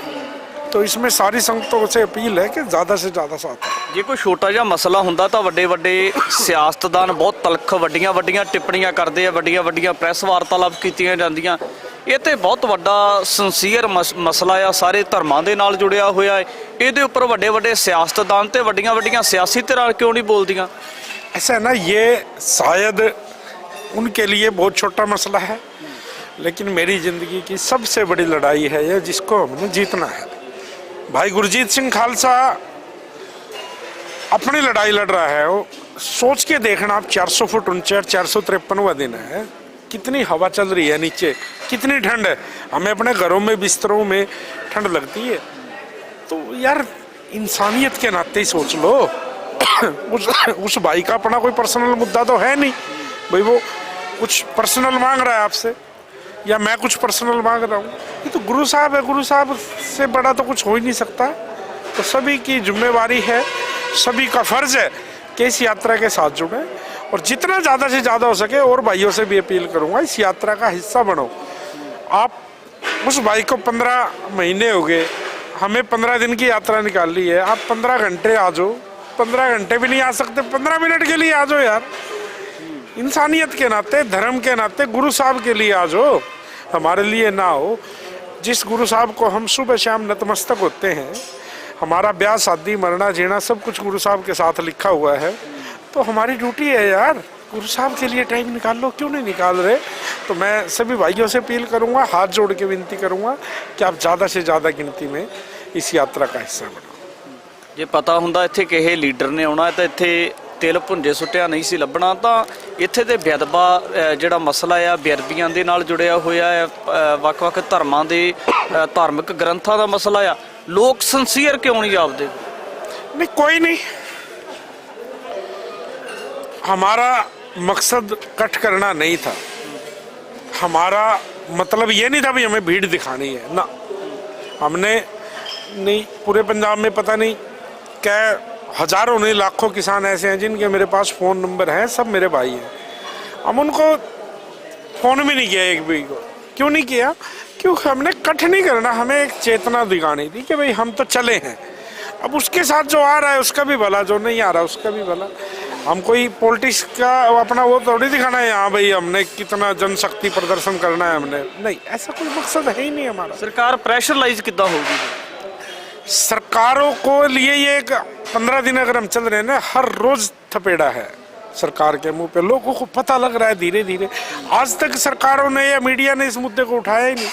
ਭਾਈ ਗੁਰਪ੍ਰੀਤ ਸਿੰਘ ਕਹਿੰਦੇ ਵੀ ਪੰਜਾਬ ਸਰਕਾਰ ਨੇ ਹਦਾਇਤ ਕੀਤੀ ਮੀਡੀਆ ਨੂੰ, ਵੱਡੇ ਵੱਡੇ ਅਦਾਰਿਆਂ ਨੂੰ ਵੀ ਤੁਸੀਂ ਖਬਰ ਹੀ ਨਹੀਂ ਦਿਖਾਉਣੀ ਮੋਰਚੇ ਦੀ, ਜਾਂ ਇਹ ਜਿਹੜੇ ਬੇਅਦਬੀ ਕਾਨੂੰਨ ਘੜਨ ਨੂੰ ਲੈ ਕੇ ਇਦਾਂ ਦੀ ਕੋਈ ਤੁਸੀਂ ਖਬਰ ਹੀ ਨਹੀਂ ਦਿਖਾਉਣੀ ਜਿਹੜੇ ਵੀ ਬੰਦੇ ਸੰਘਰਸ਼ ਕਰਦੇ ਜਾਂ ਕੋਈ ਸਟੇਟਮੈਂਟ ਜਾਰੀ ਕਰਦੇ। ये दुर्भाग्य है। पंजाब सरकार अपने आप को, मेरे को नहीं पता क्या समझ रही है, लेकिन बड़े बड़े राजे वजीर चले गए। ये तो बहुत छोटी सी, तो किसकी कौन रहा है, सदा कौन रहा है? तो मैं तो देखो, हम अपील कर सकते हैं, रिक्वेस्ट कर रहे हैं भाइयों से, जितना हो सके आप यात्रा के साथ जुड़ो। बहुत कम शब्दों में मैं आपको कह रहा हूँ, ये यात्रा नहीं है, ये गुरु साहब के मान सम्मान के लिए जो हमारा भाई जान की बाजी लगा के बैठा है, गुरु साहब के मान सम्मान के लिए नगर कीर्तन है। ਜਦੋਂ ਵੀ ਕੋਈ ਇਦਾਂ ਦੀ ਮੁਹਿੰਮ ਹੁੰਦੀ ਹੈ, ਕਿਸੇ ਨੂੰ ਅਪੀਲ ਕਰੋ ਵੀ ਸਮਾਜ ਦੇ ਹਿੱਤ ਇਹ ਮੁਹਿੰਮ ਵਿੱਢੀ ਹੋਈ ਹੈ, ਯੋਗਦਾਨ ਪਾਓ, ਭਾਵੇਂ 10 ਮਿੰਟ ਹੀ ਜਾ ਕੇ ਪਾਓ। ਉਹ ਕਹਿੰਦੇ ਨਹੀਂ ਯਾਰ ਅਸੀਂ ਕੰਮ ਬਹੁਤ ਆ, ਸਾਡਾ ਕੰਮ ਖਰਾਬ ਹੋ ਜੂ। ਤੁਹਾਨੂੰ ਨਹੀਂ ਕੋਈ ਕੰਮਕਾਰ ਹੈਗਾ, ਤੁਹਾਡਾ ਬਿਜ਼ਨਸ ਦਾ ਕਿੱਦਾਂ ਸਰ ਜਾਂਦਾ ਫਿਰ? भाई जी आपा तो अगर परमात्मा से ऊपर किसी के पास कोई काम है तो चलो वो करे। हमारे लिए सबसे बड़ा काम है परमपिता परमात्मा के लिए कानून बनवाना। और मैं अपने बच्चों को भी यही बोल दिया था, बच्चे बोल रहे हम आपसे पहले चलेंगे साथ में। तो ये मेरे लिए बड़ा एक मतलब परमात्मा का गॉड गिफ्ट है कि मेरा पूरा परिवार मेरे साथ है, पूरी यात्रा में साथ है, और सभी जितना भी मेरे और भाई बंधु हैं वो भी मेरे साथ है। और मैं और भाइयों से भी अपील करूंगा, अगर आप 15 दिन नहीं आ सकते, 15 घंटे आ जाओ, 15 घंटे नहीं आ सकते 15 मिनट आ जाओ, और 15 मिनट भी नहीं आ सकते, इस वीडियो को शेयर करके कमेंट तो कर दो। ये तो आपके फ़ोन नहीं करना है भाई, जितने आदमी इस वीडियो को व्यू आएंगे उतने लाइक और कमेंट भी आ जाए, शेयर भी उतने ही आ जाए। इतना तो करो यार, इन कुछ तो करना पड़ेगा ना, तभी तो सरकारों को पता लगेगा। एक मैसेज आज तक अगर हम सपोर्ट किसी भी रूप में नहीं कर सकते तो शेयर कमेंट करके तो सपोर्ट कर ही सकते हैं। ये तो कोई काम, अच्छे काम के लिए निकले हम। पंजाब के अंदर आज बहुत से लोग आपस में तोड़ने की बात करते हैं, सिख हिंदू भाईचारे को ख़राब करने की बात करते हैं। हम तो एक ही मैसेज लेके चले हैं, सर्वधर्म सेवा है? आवाज़ पंजाब दी। तो क्यों नहीं सारे के सारे भाई कम से कम इस मैसेज को ही वायरल करो, हैं? तो सबसे बड़ी बात है। और परमपिता परमात्मा इस चीज़ में बहुत ज़्यादा, देखो हमने किसी को नहीं दिखाना हम क्या कर रहे हैं, वो परमात्मा देख रहा है, वो गुरु महाराज देख रहे हैं, ਆਪਾਂ खुश है बस। ਗਰਬੀ ਦੇ ਵਿਰੋਧ ਦੇ ਵਿੱਚ ਕਾਨੂੰਨ ਘੜਨ ਨੂੰ ਲੈ ਕੇ ਵੱਖ-ਵੱਖ ਧਿਰਾਂ ਦੇ ਵੱਲੋਂ ਵੱਖ-ਵੱਖ ਜਿਹੜੇ ਮੁਹੱਬਤ ਰੱਖਣ ਵਾਲੇ ਆਪਣੇ ਧਾਰਮਿਕ ਗ੍ਰੰਥਾਂ ਦੇ ਨਾਲ ਲੋਕ ਨੇ ਉਹਨਾਂ ਦੇ ਵੱਲੋਂ ਸੰਘਰਸ਼ ਕੀਤਾ ਜਾ ਰਿਹਾ। ਤਾਂ ਖਾਸ ਤੌਰ ਤੇ ਭਾਈ ਗੁਰਜੀਤ ਸਿੰਘ ਖਾਲਸਾ ਜੋ ਕਿ ਲੰਬੇ ਸਮੇਂ ਤੋਂ ਸਮਾਣਾ ਟਾਵਰ ਮੋਰਚਾ ਤੇ ਬੈਠੇ ਹੋਏ ਨੇ, ਉਹਨਾਂ ਦਾ ਵੀ ਇੱਕ ਸਿਰ ਤੋੜ ਵੱਡਾ ਯਤਨ ਹੈ। ਇਸ ਨੂੰ ਦੇਖਣਾ ਹੋਵੇਗਾ ਕਦੋਂ ਤੱਕ ਬੂਰ ਪੈਂਦਾ ਨਜ਼ਰ ਆਵੇਗਾ, ਪੰਜਾਬ ਸਰਕਾਰ ਦੇ ਵੱਲੋਂ ਕਦੋਂ ਕਾਨੂੰਨ ਘੜ ਕੇ ਲੋਕਾਂ ਦੇ ਵਿੱਚ ਜਨਤਕ ਕੀਤਾ ਜਾਂਦਾ। ਇਸੇ ਨੂੰ ਲੈ ਕੇ ਗੱਲਬਾਤ ਲੈ ਕੇ ਹਾਜ਼ਰ ਹੋਵਾਂਗੇ। ਭਾਈ ਗੁਰਜੀਤ ਸਿੰਘ ਖਾਲਸਾ ਦੇ ਵੱਲੋਂ ਸਮਾਣਾ ਟਾਵਰ ਮੋਰਚਾ ਦੇ ਉੱਪਰ ਜਿਹੜੇ ਬੈਠੇ ਹੋਏ ਨੇ, ਤਾਂ ਇਸੇ ਦੇ ਹੱਕ ਦੇ ਵਿੱਚ ਔਰ ਬੇਅਦਬੀ ਕਾਨੂੰਨ ਘੜਨ ਨੂੰ ਲੈ ਕੇ ਇੱਕ ਵਹੀਰ ਸ਼ੁਰੂ ਕੀਤੀ ਹੋਈ ਹੈ ਜੋ ਸਮਾਣਾ ਟਾਵਰ ਮੋਰਚਾ ਤੋਂ ਸ੍ਰੀ ਅਕਾਲ ਤਖਤ ਸਾਹਿਬ ਸ੍ਰੀ ਅੰਮ੍ਰਿਤਸਰ ਸਾਹਿਬ ਜਾਵੇਗੀ। ਤਾਂ ਇਹਦੇ ਵਿੱਚ ਭਾਈ ਸੰਦੀਪ ਸਿੰਘ ਸੰਨੀ ਦੇ ਭਰਾ ਭਾਈ ਮਨਦੀਪ ਸਿੰਘ ਨੇ ਗੱਲਬਾਤ ਕਰਦੇ। ਬਾਈ ਜੀ ਵਾਹਿਗੁਰੂ ਜੀ ਕਾ ਖਾਲਸਾ ਵਾਹਿਗੁਰੂ ਜੀ ਕੀ ਫਤਿਹ। ਵਾਹਿਗੁਰੂ ਜੀ ਕਾ ਖਾਲਸਾ ਵਾਹਿਗੁਰੂ ਜੀ ਕੀ ਫਤਿਹ ਜੀ। ਬਾਈ ਜੀ ਠੰਡ ਦੇ ਦਿਨ ਆ, ਤਾਂ ਠੰਡ ਦੇ ਦਿਨਾਂ ਦੇ ਵਿੱਚ ਜਿੱਥੇ ਇੰਨੇ ਜ਼ਿਆਦਾ ਅਸੀਂ ਕੱਪੜੇ ਪਾਉਣੇ ਆ, ਆਮ ਘਰਾਂ ਦੇ ਵਿੱਚ ਵੀ ਰਹਿੰਦੇ ਆ, ਪਰ ਦੂਜੇ ਪਾਸੇ ਭਾਈ ਗੁਰਜੀਤ ਸਿੰਘ ਜਿਨ੍ਹਾਂ ਨੇ ਆਪਦਾ ਪਰਿਵਾਰ ਆਪਦਾ ਸਾਰਾ ਕੁਝ ਛੱਡ ਕੇ ਤੇ ਤਕਰੀਬਨ 400 ਫੁੱਟ ਦੇ ਉੱਪਰ ਟਾਵਰ ਦੇ ਉੱਪਰ ਬੈਠੇ ਹੋਏ ਆ, ਕੀ ਲੱਗਦਾ ਕਿ ਉਹਨਾਂ ਦਾ ਜਿਹੜਾ ਇਹ ਸੰਘਰਸ਼ ਹੈ ਤਾਂ ਇਸ ਚੀਜ਼ ਨੂੰ ਲੈ ਕੇ ਜਿਹੜੇ ਆਮ ਲੋਕ ਆ ਜਿਵੇਂ ਤੁਸੀਂ ਵਿਚਰ ਰਹੇ ਉਹਨਾਂ ਦੇ ਵਿੱਚ ਜਾ ਕੇ ਕੀ ਸਮਝਦੇ, ਉਹਨਾਂ ਤੱਕ ਜਾਣਕਾਰੀ ਗਈ ਕਿ ਨਹੀਂ ਕੋਈ ਬੈਠਾ ਹੈ ਸਾਡੇ ਵਾਸਤੇ ਜਾਂ ਬੇਅਦਬੀਆਂ ਦੇ ਵਿਰੋਧ ਦੇ ਵਿੱਚ ਕਾਨੂੰਨ ਘੜਨ ਨੂੰ ਲੈ ਕੇ? ਦੇਖੋ ਤੁਸੀਂ ਹੁਣੇ ਗੱਲ ਕਹੀ ਹੈ ਕਿ ਸਰਕਾਰਾਂ ਤੱਕ ਜਾਣਕਾਰੀ ਗਈ ਕਿ ਨਹੀਂ ਗਈ। ਇੱਥੇ ਮੈਂ ਦੱਸ ਦੇਣਾ ਚਾਹੁੰਦਾ, ਜਦੋਂ ਸਰਕਾਰ ਭਗਵੰਤ ਮਾਨ ਸਾਹਿਬ ਦੀ ਸਰਕਾਰ ਬਣਨੀ ਸੀ, ਬਣਨ ਤੋਂ ਪਹਿਲਾਂ ਭਗਵੰਤ ਮਾਨ ਸਾਹਿਬ ਨੇ ਇੱਕੋ ਹੀ ਆ ਕੇ ਗੱਲ ਕਹੀ ਸੀ, ਕੇਜਰੀਵਾਲ ਨੇ ਵੀ ਨਾਲ ਕਹੀ ਸੀ, ਕੇਜਰੀਵਾਲ ਸਾਹਿਬ ਨੇ ਨਾ, ਉਦੋਂ ਉਹਨਾਂ ਨੇ ਕਿਹਾ ਸੀ ਕਿ ਬੇਅਦਬੀਆਂ ਉੱਤੇ ਅਸੀਂ 24 ਘੰਟਿਆਂ ਦੇ ਵਿੱਚ ਇਨਸਾਫ ਦੇਵਾਂਗੇ, ਸਖਤ ਕਾਨੂੰਨ ਬਣਾਵਾਂਗੇ। ਕਹਿੰਦੇ 24 ਨਾ ਲੱਗੇ 48 ਘੰਟੇ ਦੇ ਵਿੱਚ ਤੁਹਾਨੂੰ ਇਨਸਾਫ ਕਰਾਂਗੇ, ਤੁਹਾਡੇ ਬੰਦੀ ਸਿੰਘ ਸਾਰੇ ਰਿਹਾ ਕਰਾਂਗੇ, ਨਸ਼ਾ ਮੁਕਤ ਪੰਜਾਬ ਕਰਾਂਗੇ। ਪਰ ਮੈਨੂੰ ਇਹ ਨਹੀਂ ਸਮਝ ਲੱਗਦਾ ਜਦੋਂ ਇਹ ਕੁਰਸੀਆਂ ਤੇ ਬੈਠ ਜਾਂਦੇ ਨੇ ਉਦੋਂ ਫਿਰ ਇਹਨਾਂ ਦੇ ਵਾਅਦੇ ਕੀਤੇ ਕਿੱਥੇ ਚਲ ਜਾਂਦੇ ਨੇ। ਅੱਜ ਵੇਖੋ ਇਹ ਸਰਕਾਰ ਨੂੰ ਬਣੀ ਨੂੰ 4 ਸਾਲ ਤੋਂ ਉੱਪਰ ਦਾ ਸਮਾਂ ਹੋ ਚੱਲਾ ਤੇ ਦਿਖਾਓ ਕਿ ਹਜੇ ਤੱਕ ਇਹਨਾਂ ਨੂੰ ਬੰਦੀ ਸਿੰਘਾਂ ਬਾਰੇ ਜਾਂ ਆਪਣਾ ਬੇਅਦਬੀ ਬਾਰੇ ਕੋਈ ਕਾਨੂੰਨ ਹੀ ਨਜ਼ਰ ਨਹੀਂ ਆ ਰਿਹਾ ਅਜੇ ਤੱਕ। ਤੇ ਜਦੋਂ ਸਰਕਾਰ ਨਹੀਂ ਬਣਨੀ ਹੁੰਦੀ ਇਹਨਾਂ ਦੀ ਸਟਾਰਟਿੰਗ ਦੇ ਉੱਤੇ ਨਹੀਂ ਬਣੀ ਹੁੰਦੀ ਸਰਕਾਰ, ਉਦੋਂ ਆ ਕੇ ਵਾਅਦੇ ਕਰ ਜਾਂਦੇ ਨੇ। ਪਰ ਇਹ ਕਿਤੇ ਨਾ ਕਿਤੇ ਕਹਿ ਲਓ ਕਿ ਸਿੱਖਾਂ ਨਾਲ ਸ਼ਰੇਆਮ ਧੱਕਾ ਕਰਦੇ ਆ ਕੇ। ਇਹ ਚਾਹੁੰਦੇ ਆ ਕਿ ਬੇਅਦਬੀ ਹੁੰਦੀ ਰਹੇ, ਸਾਡੀ ਰਾਜਨੀਤੀ ਚਮਕਦੀ ਰਹੇ। ਕੱਲਾ ਸਿੱਖਾਂ ਦੇ ਨਾਲ ਧੱਕਾ ਕਿਵੇਂ ਮੰਨਦੇ ਹੋ? ਇੱਥੇ ਤੇ ਸਾਰੇ ਧਰਮਾਂ ਦੇ ਗ੍ਰੰਥਾਂ ਦੀਆਂ ਬੇਅਦਬੀਆਂ ਪਿਛਲੇ ਲੰਬੇ ਸਮੇਂ ਦੇ ਵਿੱਚ ਹੋਈਆਂ, ਕੱਲਾ ਇੱਕ ਧਰਮ ਨੂੰ ਹੀ ਟਾਰਗੇਟ ਕਿਉਂ ਕੀਤਾ ਜਾਂਦਾ? ਦੇਖੋ ਧਰਮ ਤਾਂ ਦੇਖੋ ਸਾਰੇ ਸਤਿਕਾਰਯੋਗ ਨੇ, ਤੇ ਪਰ ਕਿਤੇ ਨਾ ਕਿਤੇ ਦੇਖਿਆ ਜਾਵੇ ਗੁਰੂ ਗ੍ਰੰਥ ਸਾਹਿਬ ਮਹਾਰਾਜ ਦੀ ਬੇਅਦਬੀ ਸਭ ਤੋਂ ਜ਼ਿਆਦਾ ਵੱਧ ਹੋਣ ਲੱਗ ਪਈ। ਉਹ ਹੋ ਵੀ ਕਿੱਥੇ ਰਹੀ ਹੈ? ਸਾਡੇ ਆਪਣੇ ਪੰਜਾਬ ਦੇ ਵਿੱਚ, ਨਾ ਕਿ ਰਾਜਸਥਾਨ 'ਚ, ਹਿਮਾਚਲ 'ਚ ਜਾਂ ਗੁਜਰਾਤ 'ਚ ਕਿਸੇ ਇਹੋ ਜਿਹੇ ਇਲਾਕੇ 'ਚ ਤੁਹਾਨੂੰ ਨਹੀਂ ਮਿਲੇਗੀ। ਸਭ ਤੋਂ ਜ਼ਿਆਦਾ ਸਿੱਖਾਂ ਦੀ ਆਬਾਦੀ ਵੀ ਪੰਜਾਬ ਦੇ ਵਿੱਚ ਹੀ ਆ। ਸਾਡੇ ਆਪਣੇ ਘਰ ਹੀ ਗੁਰੂ ਮਹਾਰਾਜ ਸੇਫ ਨਹੀਂ ਆ, ਅਸੀਂ ਆਪਣੀਆਂ ਸਰਕਾਰਾਂ ਤੋਂ ਫਿਰ ਕੀ ਉਮੀਦ ਲਾ ਕੇ ਬੈਠੀ ਇੱਥੇ? ਜਦੋਂ ਹੁਣ ਪਹਿਲਾਂ ਮਿਸਲਾਂ ਵੀ ਲੜਦੀਆਂ ਹੁੰਦੀਆਂ ਸੀ ਹੈ ਨਾ, ਉਦੋਂ ਵੀ ਕਿਤੇ ਨਾ ਕਿਤੇ ਕਹਿ ਲਓ ਕਿ ਸਾਰੀਆਂ ਮਿਸਲਾਂ ਇਕੱਠੀਆਂ ਹੋ ਜਾਂਦੀਆਂ ਸੀ, ਕੋਈ ਵੀ ਗੱਲ ਹੋ ਜੇ। ਪਰ ਅੱਜ ਦੇ ਟਾਈਮ ਤੇ ਕੋਈ ਇਕੱਠਾ ਹੀ ਹੋਣ ਨੂੰ ਵੀ ਤਿਆਰ ਨਹੀਂ ਇਸ ਟਾਈਮ ਦੇ ਉੱਤੇ। ਕੀ ਕਾਰਨ ਕੀ ਮੰਨਦੇ ਹੋ ਇਹਦਾ ਜੀ? ਕਾਰਨ ਦੇਖੋ ਸੁਣਨ ਦੇ ਵਿੱਚ ਜੋ ਆ ਰਿਹਾ, ਜਿਹਦੇ ਨਾਲ ਵੀ ਗੱਲ ਕਰੀ ਦੀ ਉਹ ਇੱਕੋ ਗੱਲ ਕਹਿ ਰਿਹਾ ਕਿ ਇਹ ਸਾਰਾ ਕ੍ਰੈਡਿਟ ਗੁਰਜੀਤ ਸਿੰਘ ਨੇ ਲੈ ਜਾਣਾ ਜੀ। ਪਰ ਮੈਨੂੰ ਇਹ ਨਹੀਂ ਸਮਝ ਆ ਰਿਹਾ ਗੁਰਜੀਤ ਸਿੰਘ ਆਪਣੇ ਘਰ ਦੇ ਮੁੱਦੇ ਲੈ ਕੇ ਆਇਆ ਜਿਹੜਾ ਤੁਸੀਂ ਉਹਦਾ ਸਾਥ ਨਹੀਂ ਦੇ ਰਹੇ, ਉਹ ਗੁਰੂ ਗ੍ਰੰਥ ਸਾਹਿਬ ਮਹਾਰਾਜ ਦੀ ਬੇਅਦਬੀ ਵਾਸਤੇ ਆ ਰਿਹਾ। ਦੇਖੋ ਕਿਸੇ ਨੂੰ ਤੇ ਕਿਸੇ ਨੂੰ ਅੱਗੇ ਲੱਗਣਾ ਹੀ ਪੈਣਾ। ਜੋ ਵੀਰ ਸਾਡਾ ਅੱਗੇ ਲੱਗ ਗਿਆ ਤਾਂ ਸਾਡਾ ਇਸ ਟਾਈਮ ਉਹਦਾ ਸਾਥ ਦੇਣਾ ਫਰਜ਼ ਬਣਦਾ, ਨਾ ਕਿ ਰਜਾਈਆਂ ਵਿੱਚ ਬਹਿ ਕੇ ਕਮੈਂਟ ਕਰਨ ਦਾ ਫਰਜ਼ ਬਣਦਾ ਸਾਡਾ। ਤੇ ਜੇ ਅਸੀਂ ਗਰਾਊਂਡ ਤੇ ਨਹੀਂ ਚੱਲਾਂਗੇ, ਅੱਜ ਰਜਾਈਆਂ 'ਚ ਬਹਿ ਕੇ ਕਮੈਂਟ ਕਰੀ ਜਾਵਾਂਗੇ, ਤਾਂ ਕੱਲ ਨੂੰ ਦੱਸੋ ਕਿਹੜਾ ਸੰਘਰਸ਼ ਵਾਸਤੇ ਅੱਗੇ ਗੱਲ ਕਰੇਗਾ? ਕੋਈ ਵੀ ਨਹੀਂ ਕਰੇਗਾ। ਤੇ ਕੱਲ ਨੂੰ ਕੋਈ ਕਹੇਗਾ ਨਹੀਂ ਯਾਰ ਮੈਂ ਪੰਜਾਬ ਦੇ ਹੱਕਾਂ ਵਾਸਤੇ ਗੱਲ ਕਰ ਲਵਾਂ, ਪੰਜਾਬ ਦੀ ਨੌਜਵਾਨੀ ਜਗਾ ਦਈਏ। ਜੇ ਕੋਈ ਸਾਡੇ ਪੰਜਾਬ ਦੀ ਨੌਜਵਾਨੀ ਜਗਾਉਂਦਾ ਵਾ ਤੇ ਉਹਦੀਆਂ ਲੱਤਾਂ ਖਿੱਚਣ ਨੂੰ ਪਹਿਲਾਂ ਤਿਆਰ ਬੈਠੇ ਹੁੰਦੇ ਨੇ। ਉਹ ਕੌਣ ਖੜੇ ਹੁੰਦੇ ਨੇ? ਸਾਡੇ ਆਗੂ ਹੀ ਖੜੇ ਹੋ ਜਾਂਦੇ ਨੇ। ਉਹ ਕਹਿੰਦੇ ਸਾਡੀਆਂ ਚਿੱਟੀਆਂ ਦਾੜੀਆਂ ਹੋ ਗਈਆਂ, ਸਾਨੂੰ ਹਜੇ ਵੀ ਤੁਸੀਂ ਮੰਨੋ, ਅਸੀਂ ਆ ਜੋ ਵੀ ਆ। ਇਹ ਤੁਹਾਨੂੰ ਅੱਜ ਦੇ ਨੌਜਵਾਨਾਂ ਨੂੰ ਛੋਕਰਿਆਂ ਨੂੰ ਕੁਝ ਨਹੀਂ ਸਮਝਦੇ। ਹੁਣ ਬਾਈ ਦੀਪ ਸਿੱਧੂ ਇੱਥੇ ਆਇਆ ਸੀ, ਕਿੰਨੀਆਂ ਸੋਹਣੀਆਂ ਗੱਲਾਂ ਕਰਦਾ ਸੀ, ਸਾਡੀ ਨੌਜਵਾਨੀ ਸਹੀ ਮੁੱਛੇ ਮੈਂ ਤਾਂ ਦਿਲੋਂ ਦੱਸਾਂ ਇਹ ਸਾਡੀ ਨੌਜਵਾਨੀ ਜਗਾ ਕੇ ਗਿਆ ਸੀ। ਬਾਈ ਦੀਪ ਸਿੱਧੂ ਜਗਾ ਕੇ ਗਿਆ ਸੀ।